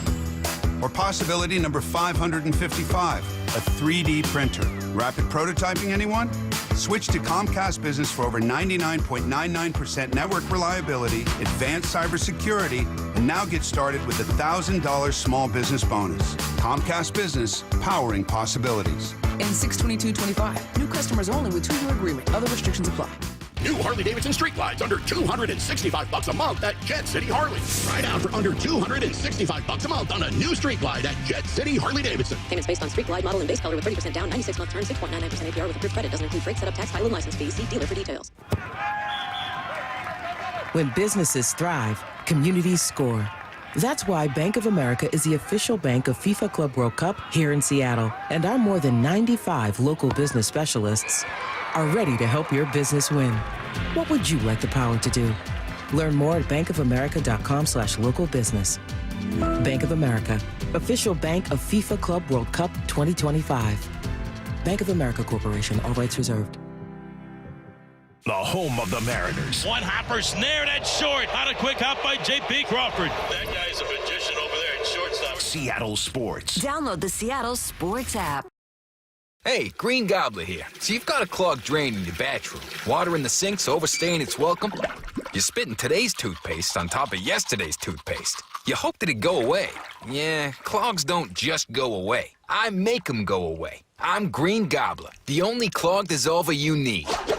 I'm bleach-free, safe for your pipes, and I work. Guaranteed or your money back. Because I never met a clog that was gonna unclog itself. Green Gobbler. Let the gobbler get it. If you've got a gas-powered engine, keep it running like new at every fill-up. Stable in-season protection is your engine's preventative medicine, cleaning and protecting the entire fuel system in season. In outdoor power equipment, prevent gum and varnish buildup that could cause a rough or non-running engine. For cars and trucks, increase fuel efficiency and power by removing deposits, ensuring your engine's long-term health. Stable outperforms the competition in independent lab testing. So at every fill-up, start with Stable. Free consultations, no fee guarantees, 5-star reviews. J.P. Pendergast with Pendergast Law explains the importance of going beyond these familiar offerings. Accident victims want an attorney, Tom, that satisfies their needs. Someone who handles those needs with the highest degree of care. Pendergast Law offers the no-fee guarantees and free consultations, but these only scratch the surface. Okay, explain more. We make sure that every member of our team is genuinely passionate about helping others. Customer service and communication are our top priority. It's how we take care of our clients so they always feel one step ahead of the insurance companies. Our strong reputation for high standards provides comfort and confidence when it's needed most. Pendergast Law offers the free consultations, the no-fee guarantees, and, of course, they are 5-star rated. But what really makes them different is their genuine passion for helping others. I can't recommend them enough. If you or a loved one has been injured in a car accident, call Pendergast Law. We can help. That's PendergastLaw.com. Scanning the airwaves for the most interesting and entertaining stories of the day. Sweeping the dial. Every afternoon at 4:45 with Wyman and Bob. Presented by Silver Reef Casino Resort. Well, the craziest stat to come out of this weekend sweep might have been on Saturday night when the Mariners beat the Guardians. The Guardians were 112-0, dating back to 2023, when they had a lead going into the 9th inning. Large part of that, Emmanuel Clase, who is insane. And how about on Saturday in that rally where Cole Young lays down a bunt after seeing 100-plus, couple of cutters, he fouled one back, and Dan Wilson pointed to that as a pretty big moment in that rally. Well, I mean, you know, it's part of his game, and yes, it's a tough situation for a rookie. You know, it's we talk about a lot sometimes. You know, being able to do what the game calls for, and that was what it called for at the moment. And he delivered. You know, perfectly executed bunt. You know, bunt it hard at the third baseman, make him field it, which he did, and guy's able to move up very easily. So, you know, all the little things that we talk about so often in a game like tonight. In an inning like the 9th off of a closer like that, they mean a lot of, you know, they can make the big difference, and tonight that was definitely the case.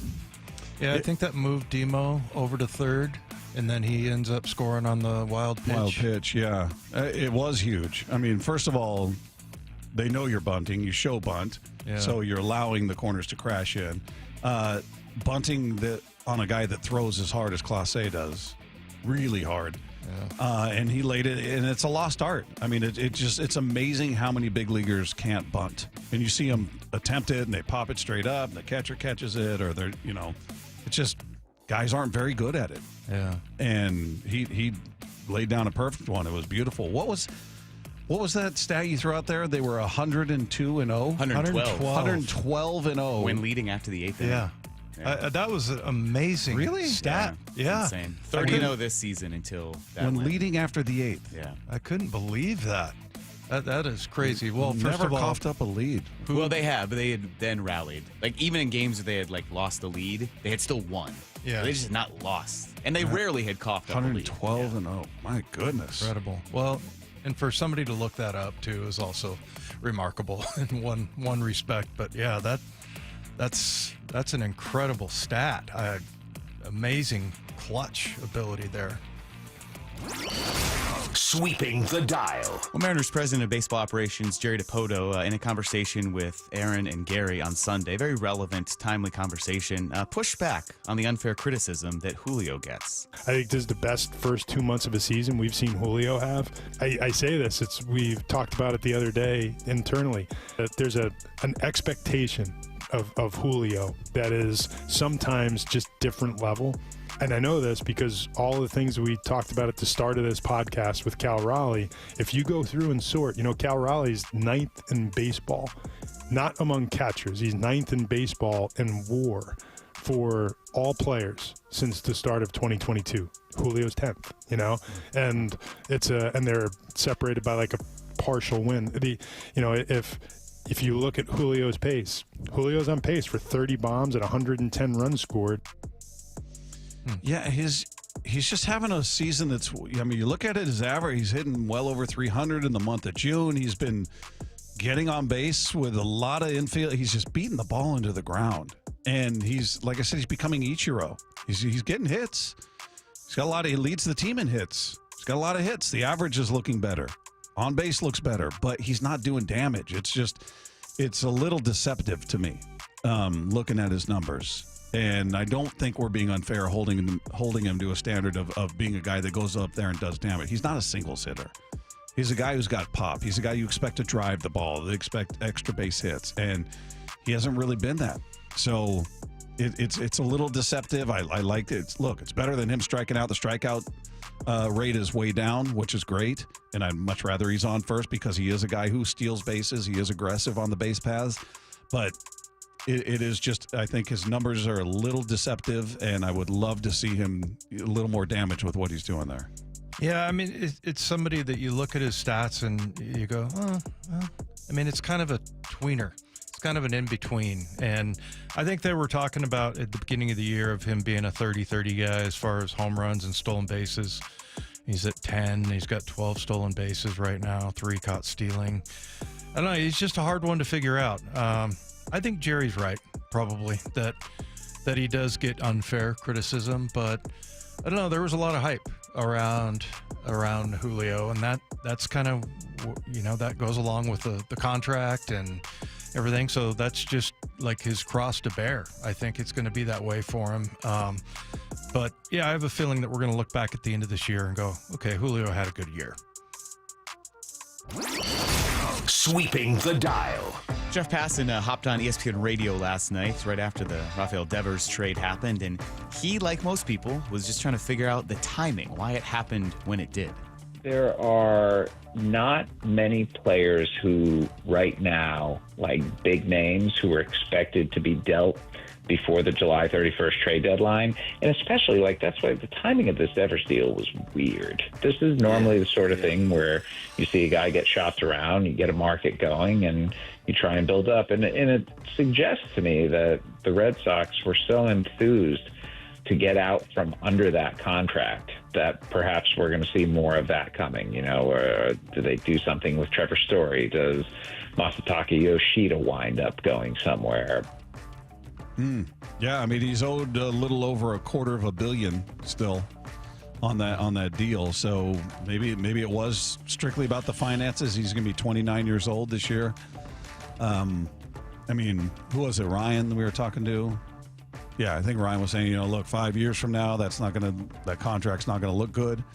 That he's not going to be as productive. We'll see how he ages, how his game ages, if you will. But Yeah, it's a lot of money, and I'm guessing if he wanted to play first base, he would still be a member of the team if he were one of those guys that, look, I'll play where you need me to play.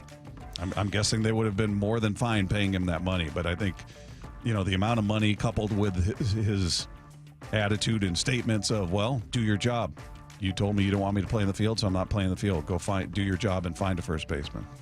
Yeah, it was one of those trades that seemed like somebody got pissed off, right?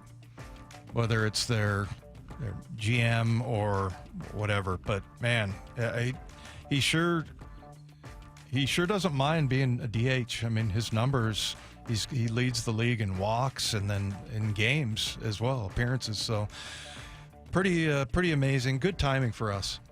Yeah, I'm glad the Mariners aren't facing him. Rowland-Smith said they're an entirely different team without Rafael Devers. So. I hope so. Yeah. Because they're rolling. They've won 8 of 10. They've won 5 in a row coming into this series. Yeah. So hopefully they're shell-shocked. I'm hoping it takes at least 3 games for them to find their footing. That's what I hope. So we'll see. Hopefully it starts tonight. All right, coming up, we'll make our predictions for this Red Sox series, find out everything that we learned today as well. All of that is coming up next with Wyman and Bob at Seattle Sports on 710. And they sweep aside Cleveland. Home sweep home. J.P. Crawford with a grand slam. Is it a sign the M's are turning the tides?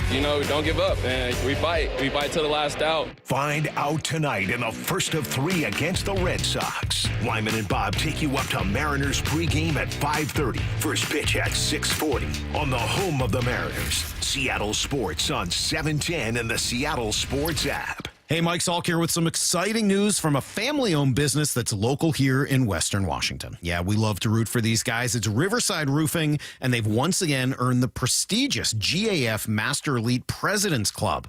So you might remember I've been talking about only 3% of roofing companies nationally qualify for GAF Master Elite status. But how many of those achieve President's Club? Well, that's only 2%. Truly the cream of the crop. Proudly from Marysville and serving homeowners all over Western Washington, Riverside Roofing is the roofing company you can trust. So what does that mean for you, the homeowner? Well, it means you're hiring the best. A company that gets high marks in performance, reliability, and service, plus an elite warranty to match. Highly reviewed and highly recommended, certainly by me. Riverside Roofing is your go-to local roofing contractor.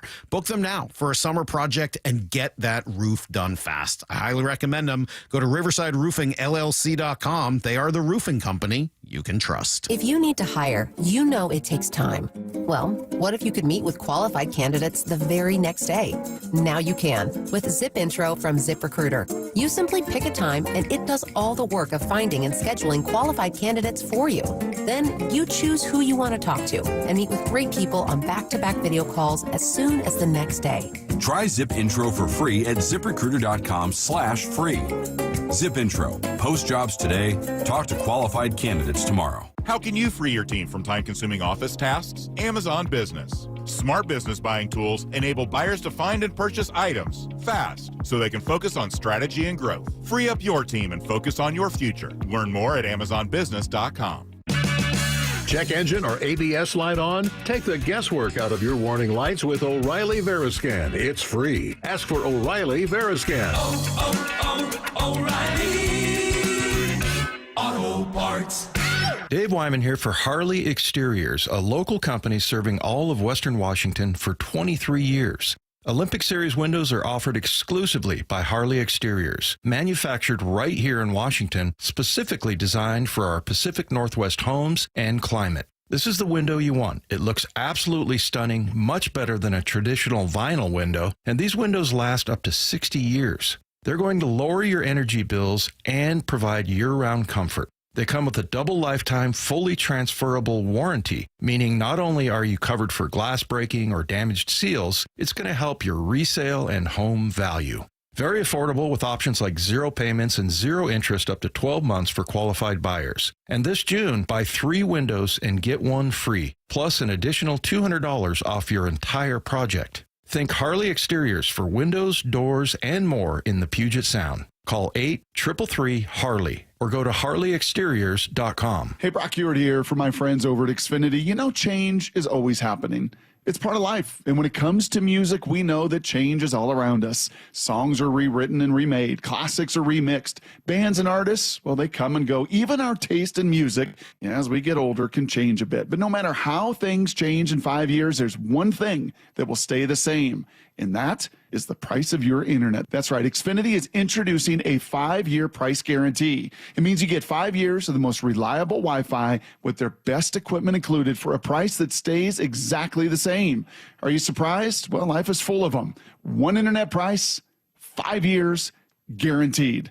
Learn more at Xfinity.com/deals. Now, restrictions apply. New residential customers only. Taxes and fees extra and subject to change. Most reliable Wi-Fi based on Open Signal Awards USA. Fixed Broadband Experience Report, August of 2024. Go check it all out right online at Xfinity.com/deals. If you've got a gas-powered engine, keep it running like new at every fill-up. Stable in-season protection is your engine's preventative medicine, cleaning and protecting the entire fuel system in season. In outdoor power equipment, prevent gum and varnish buildup that could cause a rough or non-running engine. For cars and trucks, increase fuel efficiency and power by removing deposits, ensuring your engine's long-term health. Stable outperforms the competition in independent lab testing. So at every fill-up, start with Stable.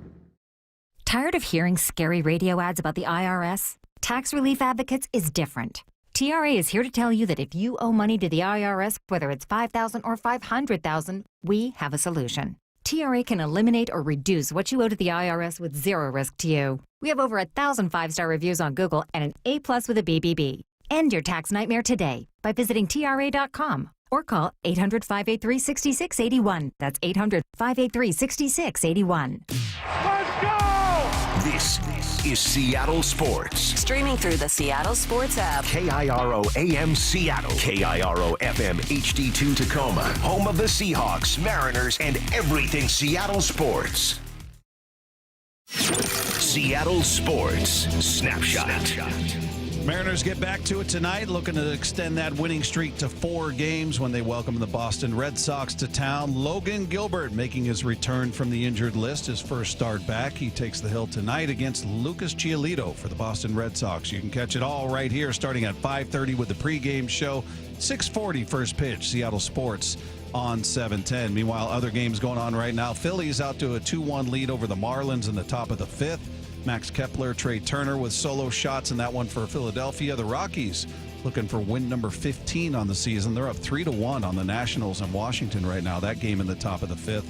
They're headed to the bottom of the 4th in New York. No score between the Yankees and the Angels. Rays out to a 1-0 lead over the Orioles. That one in the bottom of the 2nd. Still to come. The Astros on the road to take on the A's. And the Dodgers will host the Padres tonight. Dodgers will start Shohei Ohtani making his first appearance out on the hill for the Dodgers. Snapshot brought to you by Miller Lite. When it's game time, it's Miller time. From the Quantum Fiber Studio, this is Wyman and Bob on Seattle Sports. Streaming live on the Seattle Sports app and at seattlesports.com. Now, here are your hosts, Dave Wyman and Bob Stelton. The Red Sox are in town. Hate the Red Sox. Would you rather watch Ohtani hit or pitch? It's a good question. Probably hit. Yeah. I mean, he's a frontline pitcher. He's a 1 when he's healthy. Yeah. Guy hits triple digits. He's ridiculous. Yeah. But, I mean, you got a lot of guys that throw hard that are great pitchers. I think what he does at the plate is – what he does in both spots is special. But I think hitting. Yeah. But having both, I mean, you got a 3-hitter or 2. They bat him all over. He's been a leadoff hitter, but he's just a guy with pop, hits for average, gets on base. He's a frontline pitcher. I mean, he's that unicorn. Yeah. It's just crazy. So we'll see how far they let him go tonight. But, making his debut out there on the bump for the Dodgers. Did I get in the way of you giving Ian a hard time? You're glaring at him or something about being a Red Sox fan? Ugh.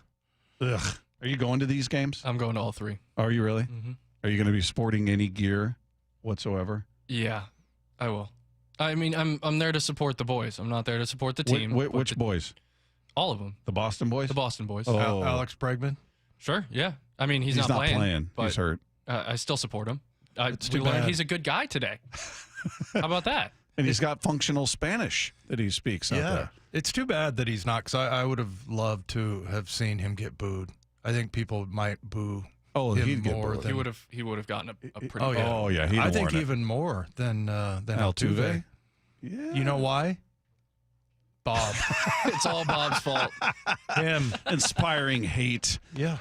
Yeah. He loves the hate.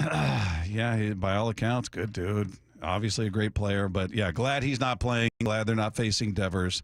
They're my second least favorite. The Astros are kings. Yeah. But before the Astros turned into cheaters, it was the Red Sox. Mm-hmm. So yeah, Red Sox in town, and when's the last time we did this, Lefko? Do you remember? No. It's been a while. Yeah. Yeah. Big series. I just remember being the champion of this segment. That doesn't really ring a bell. No? Are you sure? It's not. It seems a little hazy to me. Maybe Lefko can confirm. I don't recall that, but let's do it now. Call it now. What's the most you ever lost on a coin toss? It's time for Wyman and Bob to put their reputations on the line. I need to know what I stand to win. Everything. Call it. Say it! This is Call It Now. Good answer. Like the way you think. All right, here we go. Start with the easiest one, the obvious one. How many games in this series do the Mariners win, Dave?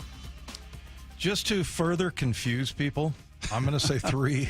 You're going back-to-back sweeps where you're going to be in the midst of a six-game winning streak when it's all said and done. Yeah, I mean, you get swept by the Orioles at home. You lose the series in Los Angeles. You get swept in Arizona. Then you come home, and that's a pretty good Cleveland Guardian team there. Sweep them. I think this is going to have a little backlash, this whole Devers thing. I hope so. He's their best hitter, one of their best players. So you're calling for a sweep. Oof. And you're going to all 3 games. It'd be a tough stretch. Just think about it. Think about it, though. I mean, that would be actually logical to think that the Seahawks or the Mariners could do this. Because it doesn't feel like they should. Well, and just like you opened the show with the question that was in my head, who are these guys? Yeah, I don't know. Who the hell are they? Still don't know. I like your optimism, and I hope you're right. I want you to win that question. I'm going to say 2 of 3. Okay.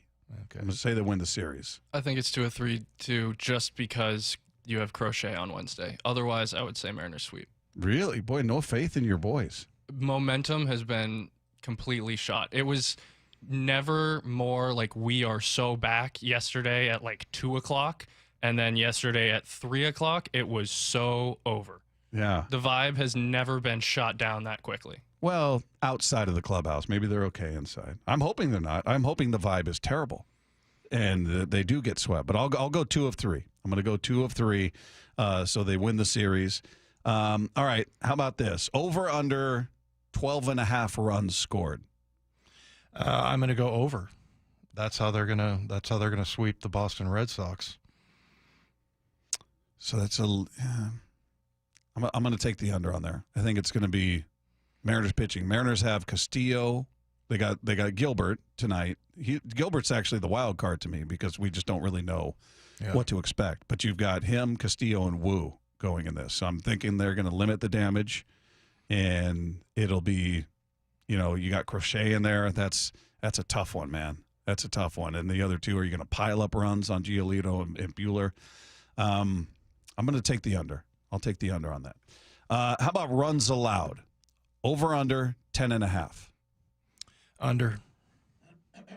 Yeah, I'm gonna bank on Logan being the old Logan Gilbert. You think he comes out tonight and just looks like he hasn't skipped a beat? Yeah, because I mean we've seen the opposite even you ask Ryan Rowland-Smith and he'll say, sometimes guys, everybody's different. Sometimes a guy will come out and look great that very first time, and then others take a while. Well, it's taken a while with Kirby. It took a couple, and then Bryce Miller. So to me, I think Logan's going to be able to capture that all-star type of pitching that he had last year. No, I hope you're. I'm gonna take the under as well because I don't think they're going to pile up a ton of runs. We'll see what they do, but I think the pitching is going to come through in these 3 starts. And again, the wild card for me is Logan, just being the first start for him off the IL. But I'll take the under 10.5 runs. All right.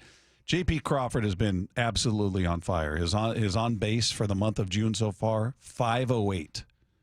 508. So, and he's hitting 408 for the month. I mean, he's hitting, he's walking, he's just getting on base. So, J.P. Crawford over under 8.5 times on base. I feel in like these 3 games. That's asking a lot. He's been on base multiple times. It feels like every game. Yeah, I'm going to go under on that. I'm going to go under 8.5 times. Okay. And yeah, it's not. I believe in JP, no question. No, I think you hate him now. I'm trying not to just take the over on every single thing here. Yeah, it is a lot. I probably should have set that a little lower, actually. But I'm thinking if he gets, that's 3 times a game, would be 9, 8. Heck, he can get on 8 times. Yeah, I'll probably take the under. Should have set that a little lower. I'll say it just slightly under. Okay. Julio. We've talked a lot about Julio. Over under 1.5 home runs in these 3 games. Just for a little context here, he hasn't hit a home run in the month of June. He hasn't hit a home run in in his last 17 games. Is he due? Right. Does it happen? Does 1.5. So he's hitting 2. I'm going to say over on that one. Yeah, I think Julio just continues to be kind of a mystery, as to whether or not he is an absolute bona fide superstar. And, I think he's going to have one of those series. Okay. I'm going over there. I want you to be right on that one as well. I'm going to take the under. Okay. I think he might get 1. Be great if he got 2 or more. Why do you hate Julio? I don't. I desperately want him to be that superstar. I really do. I like him a lot. He's a tremendous player. But, yeah, it's just there's been a bit of a power outage. How about your guy Cal? He's in a slump, Dave. 6 games he has not hit a home run. Good Lord. What's the matter with him? He must be hurt. 6 games with no home run. Well, over under 1.5 in this series. Yeah, we talked to the Petriello about him getting out in front of these pitches and increased bat speed, and it just seems like a formula for him. But yeah, I'm going to go over on the home runs for Cal. Hasn't hit a home run in 6 games. I know. What a stretch. Yeah. He's gotten hits. What a drought. But the home run and look, he was on such a ridiculous pace. It's natural that he's going to cool off. So I'm going to take the under. I think he gets 1 in the series, but I'll take the under on that. And then Logan specifically, you go. I set it at a quality start. 6 innings, 3.5 runs allowed. You go over under that. So I guess you could have 2 different ones. He could go shorter or longer. He could certainly allow fewer runs or more runs. So, but just overall, I'm thinking 6 and 3. Yeah. Hopefully, maybe the innings. Maybe that's where he'll come up short. I could see him going, maybe 5 1/3 or 5, depending. We'll see how efficient he is. But so basically, we're saying, does he get a quality start? Yeah, that should have been the question. Yeah. So, yeah, I mean, I just like we talked about earlier. I mean, with Ryan, Rowland-Smith, some guys, everybody's different, and how do they come out, and maybe he's been like a caged animal waiting to get back out on the mound. He probably has. Yeah. Been stomping around that clubhouse, mugging everybody. Yeah. Angry.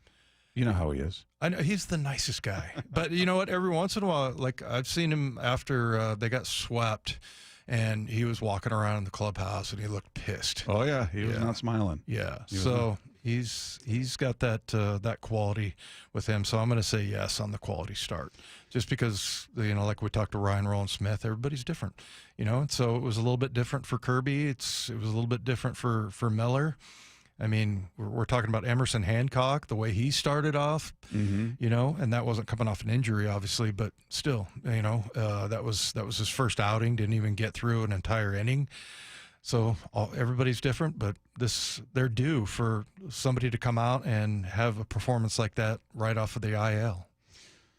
Again, I want you to be right. I really do. I feel like the innings part could get him. I am not Doomsday Dave today. You're not. No. You're not. I could see him going 5. I could see, maybe he walks a couple guys. Maybe that command isn't quite where it needs to be first start out of the gates. I'm just trying to give him a cushion. I don't want to. I'm not placing heavy expectations on him game one. So I'm trying to say, all right, look, maybe he gives you 5, 3 runs. Yeah. Obviously not a quality start, but I'll take that. That'll be fine. But I think the innings part is where they could get him. I'm curious if this is the kind of move that happens when and how you react. I mean, this whole thing is so shocking with Devers. That you're hoping for the state of shock to continue throughout that Boston clubhouse. That's exactly right. Yeah. So, but yeah, I mean, it does sound like there somebody got pissed off, and it seemed like he was fairly well liked, and maybe it'll have some kind of a ripple there in their clubhouse and their dugout, and maybe it's going to be something everybody's thinking about. And I don't know, you trade away your best player. I guess you could understand it if you're looking at from the financial side of it, that they're going to get. That they're going to pick up the rest of that $300 million contract. But, hopefully that has a negative effect on that team. I'm hoping so. A quick look before we move on to what we learned. We talked about the fact the Mariners sweep. They win 3 in a row, and they don't gain any ground in the division. Houston won 5 in a row. Rangers have won 4 in a row. Mariners are sandwiched right in between them. So you didn't gain any ground on Texas. You didn't gain any ground on Houston. You're still 4.5 back. But they did gain ground in the wild card. So they are currently sitting in that 3rd wild card spot by a half game ahead of the Twins and the Red Sox. Yeah. So they're both a half game back. So this is a big series here for the Mariners and Red Sox as it pertains to that spot. Not that it's settled by this series, but this is a big moment for it. Rays have the number 1 spot in the wild card, Blue Jays number 2, and the Mariners sitting there with that 3rd wild card spot by half game. So they did gain that. That just sucked. Waking up this morning and looking at watching MLB Central, and that 4 of the 5 teams in the AL West got sweeps, and including Houston and Texas. Yeah. So, and the A's, who cares? The Angels were the only ones that didn't gain any ground. Yeah. So, but as we said, they're a playoff team.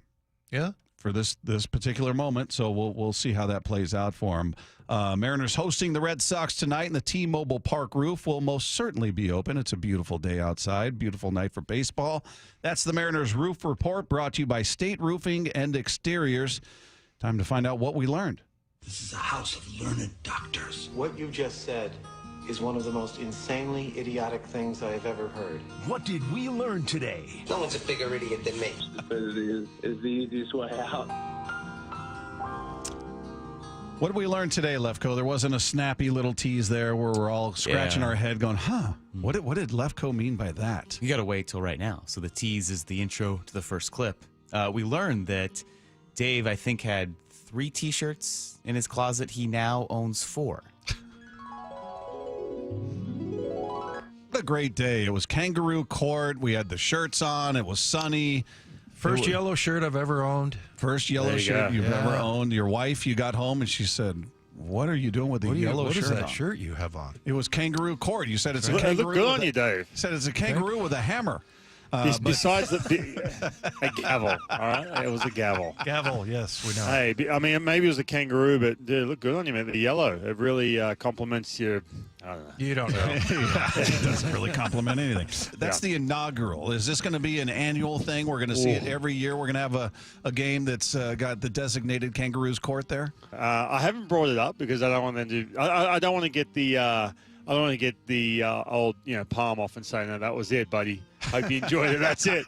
I mean, who knows? If they're struggling for ideas, maybe they can throw it up again. I don't know. That's a good question. I didn't even think of that. Maybe it might be an annual thing. Who knows? Well, I'll tell you what. Next year, if you want, I'll criticize your accent. I got no problem doing that. I'm doing that for years. Go for it. I like how he says, yeah, Dave looks good on you. Brings out your, I don't know. That was my favorite part. I thought it made me look a little on the portly side, but, lots of T-shirts do that. Oh, the yellow shirt. Yeah. Did the kangaroo? Did Shannon like it? Did she say, "Hey, that looks good. You don't have any yellow shirts. That's nice"? Or did she say, "Yeah, you shouldn't wear yellow"? I think she was non-committal. She's like, "Oh, you got a new T-shirt." It was just a statement, not an opinion. I'm going to say that when you say that's a negative. Yeah. Yeah. Not you offering go, the opinion. Nice shirt. It was like, "Oh, I see you have a shirt." It's yellow. That's kind of how that went. I think that could be a new headlamp T-shirt. You know, you go out with a headlamp when you're doing your lawn work. That T-shirt could help. They could see you. Just it's brighter. Yeah, maybe. Yeah, it does look like one of those construction zone shirts. Yeah, a little bit. High-vis T-shirt. Which is very fitting for Ryan Rowland-Smith. Yeah, that's right. Yeah, I love that. It really brings out your. I don't know. I don't know. What else did we learn? Well, this is crazy because everyone was wondering why now. Why did the Red Sox trade Rafael Devers yesterday? I mean, we found out the real reason why they traded him before this series. Do you feel like that Ian is a Red Sox fan? Do you like the return? No. Ian is mad. Hold on. Tell this story. I cannot believe this. Is this the level of pettiness that really just happened? Raffy loves the ice cream machine that we have at T-Bumble Park. It is renowned as one of the better ice cream machines in all of baseball. Where, in the clubhouse? I guess. So they traded him so he'd miss this trip in the ice cream machine? Come on. The you return think is that was awful. part of their motivation? No, I don't think so. Yeah, well, and they didn't want him to have the ice cream that apparently is.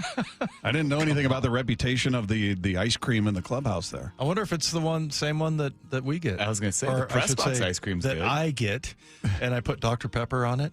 It's not that. I've had it before. It's fine. It's not like otherworldly. It's delicious, Bob.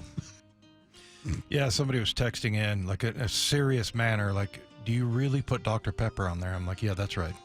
And I was walking him through it. It's not that far off from root beer, right? But you know, there's root beer there. That's what's funny to me. Yeah, I like the Dr. Pepper better. Okay. But that is fantastic, by the way. If it's the one that's up in the PR area, that's money. Well, and Ian did find I thought it was okay. I've had it before. Why do you hate ice cream, Bob? I like ice cream, and it was fine. I don't know if it's different than what the teams have down in the clubhouse. Well, I know what your problem is. What's that? You didn't put Dr. Pepper on it. I did not put Dr. Pepper on it. That is a fact. I screwed that up. So Ian found the article, and there was a tweet because was it 2022? 1 year, a few years ago, Devers was doing a post-game interview out the hallway, eating ice cream. And so people made a big deal, and they asked him about it. And he said, yeah, it's great. I love the ice cream every time we come here. And then he got the nickname Two Scoops? Yeah, he was Raffy Two Scoops after that. Really? Huh. I like the idea of them being that petty. Like, okay, we know he loves that ice cream machine. Let's make sure he's out of there before we get to Seattle. That's a great story. That would be amazing. We're going to pretend that's why. Let's just stick with it. Yeah. I love that. He's on the plane. He's dreaming of that ice cream machine. Oh, can't wait till we land. Seattle. Oh, yeah. Oh, yeah. And they're like, Rafi, hey, we got a little bit of news. Going to need to get you off this plane right now. Get out. That would be a nice level of pettiness. What else did we learn? We learned that Paul Moyer is not really excited by the thought of talking to Dave. Moyer? Why do you use him as because he's a man of experience, Dave. I'll tell you what. I think Paul was a little upset, right? On Thursday. Bob wasn't here. We talked about this. Bob couldn't give him the long, flowing introduction. Right. You didn't fawn over him? I said, you know what? I could not do it justice, so we'll let Bob do it. But he was like, oh, okay. Oh. Well, and you remember that he wanted to talk to Brady Henderson, and Brady left right before. So you're going to have to really up the introduction. Oh, we're going to have to lay it on thick this week. And Dave's going to be over there going, all right, already, enough. Well, apparently I didn't factor in any way. He wasn't happy to talk to me. He wasn't happy to hear from you at all. Yeah, he wanted to talk to Brady. Who else? You know, he just... Well, he did have a big crush on Ryan for a while. Remember that? He was, oh, did he? Yeah. He was very excited to talk to Ryan one day when Ryan was filling in. Dave, so he doesn't want to talk to me. Yeah, I mean, I guess he's just even more now. I'm sorry, I think Dave. he's taking our friendship for granted. Yeah, he's like, I've been talking to you for decades. He's coming over to my house this Sunday. Is he? Maybe I'll uninvite him. That's right. There you go. Well, wait till he comes on with us again this week, and then uninvite him. That, or maybe I can just have Ryan Rowland-Smith drop by. Sure. There you go. Yeah. That'll or you, or Lefko, or Ian, anybody. Yeah. Anybody but me. I'd have to be standing in your doorway when he comes in and give him a big entrance. Yeah. Big welcome. A man of respect, Dave. Did we learn anything else? Yeah, we learned that a couple of times today, Bob, and I'm stunned by this. We learned that you actually said nice things about Alex Bregman. Sounds like Alex Bregman's a really good dude. Yeah, he might be. Might be a good guy. Bob was sitting there just, I was looking over at you going, Doesn't change his face, Dave. Doesn't change his face. Still has the punchable face. He does. That's true. He does. He's got that look. He's got that. He makes it tough. I tell you what, he makes it tough. All right, there you go. That's what we learned today. That's it for the show. Want to thank our guest today, Alex Speier, Ryan Rowland-Smith, and Mike Petriello. If you guys missed any part of that, you can find it on the podcast page. Just head to seattlesports.com, click the podcast tab, scroll down to our picture, click on that, and you'll find it right there waiting for you as it is each and every night. Don't forget, you can click subscribe. Make it easy. Have a great night, everybody. We'll talk to you tomorrow right here with Wyman and Bob, Seattle Sports on 710. And they sweep aside Cleveland. Home sweep home. J.P. Crawford with a grand slam.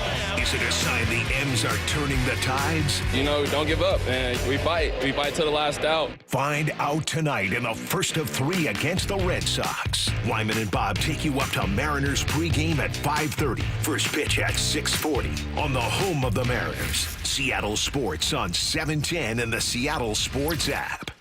Church's Chicken is bringing even more flavor to the neighborhood with our Bremerton location, and we can't wait to share what we've been cooking up. So stop by and try our bold, juicy, flavor-to-the-bone fried chicken with all our only at Church's Fixins. Yeah, your newest fave is waiting with unbeatable deals and unmistakable crunch right here at the Church's Chicken in Bremerton on 4000 Wheaton Way. That's right. Come on down. Friends, family, and neighbors welcomed at 4000 Wheaton Way in Bremerton. See you soon. Church's. We all hear the radio ads about the IRS. They tell you to be afraid, to be scared, and they try to frighten you into calling. I'm not here to do that. Tax Relief Advocates is different. TRA is here to tell you that if you owe money to the IRS, whether it's $5,000, $50,000, or $500,000, we have a solution. It doesn't matter if you're sitting in your car, at work, or with your kids. No matter where you are, call now. 800-575-8157. Don't lose hope. TRA can eliminate or reduce what you owe to the IRS. Generous programs are now available that can give you a fresh start. Our passion is taxes and helping individuals fix their IRS problems. We have over 1,000 five-star reviews on Google and an A+ with the Better Business Bureau. You don't need to be afraid of the IRS any longer. End your tax nightmare today by visiting us online at TRA.com or call 800-575-8157. That's 800-575-8157. Tax Relief Advocates, real solutions for real people. Hey, Brock Hewitt here for my friends at PCF Group, or People Come First Construction Group, and that's exactly what they did when we made the call a couple years ago. We wanted to redo our outdoor space, wanted to add a deck, an outdoor living, a television, and a kitchen. And PCF Group, wow, they more than delivered. And if you're interested in building a stunning outdoor area like we did, I cannot recommend them enough. Reach out before the good weather arrives, and their schedule, well, it's going to fill up. So whether you're looking for a complete outdoor living space or a very specific project like an underdeck ceiling, deck, patio cover, railings, PCF has you covered. Design now and pay later. In fact, get 12 months, no interest and no payments, and up to $6,000 off and a $1,000 Amazon gift card. Request a complimentary design and estimate consultation at 425-629-8476 or project ideas. Explore photos at pcfgroup.com. That's 425-629-8476. $5,000. That's the average amount of money people in the U.S. are now spending on gas in a year. $5,000. That's crazy. If you drive, you have to download Upside, the free app that gives you cash back every time you get gas. That's right. You can earn real cash back with Upside just by buying the gas you're already buying. You can literally start earning cash back today. I use Upside every time I fill up, and I've already made around $200-$300. You're putting gas in your car anyway. Why not get real cash back? If you like free money, download Upside. I'm saving the cash I earn from using Upside to help pay for a vacation later this year. Download the free Upside app now to earn cash back every time you buy gas. Use promo code POWER to get an extra 25 cents per gallon on your first tank. You can cash out anytime right to your bank, PayPal, or a gift card for Amazon and other brands. Just download the free Upside app and use promo code POWER for a 25 cents per gallon bonus on your first tank. That's code POWER for a 25 cents per gallon bonus. the home of the Mariners. It is gone! Cal Raleigh, 2-run home run! Hear every pitch on 710 and the Seattle Sports app. Dave Wyman here for Harley Exteriors, a local company serving all of Western Washington for 23 years.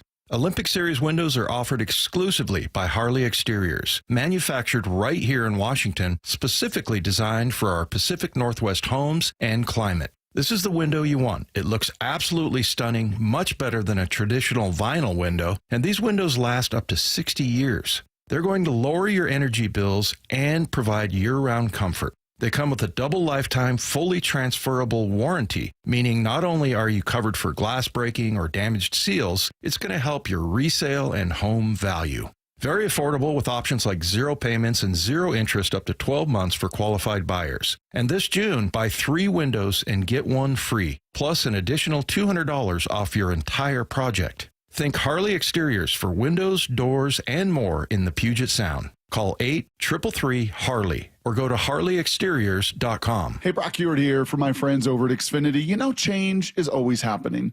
It's part of life. And when it comes to music, we know that change is all around us. Songs are rewritten and remade. Classics are remixed. Bands and artists, well, they come and go. Even our taste in music, as we get older, can change a bit. But no matter how things change in 5 years, there's one thing that will stay the same, and that is the price of your internet. That's right. Xfinity is introducing a 5-year price guarantee. It means you get 5 years of the most reliable Wi-Fi with their best equipment included for a price that stays exactly the same.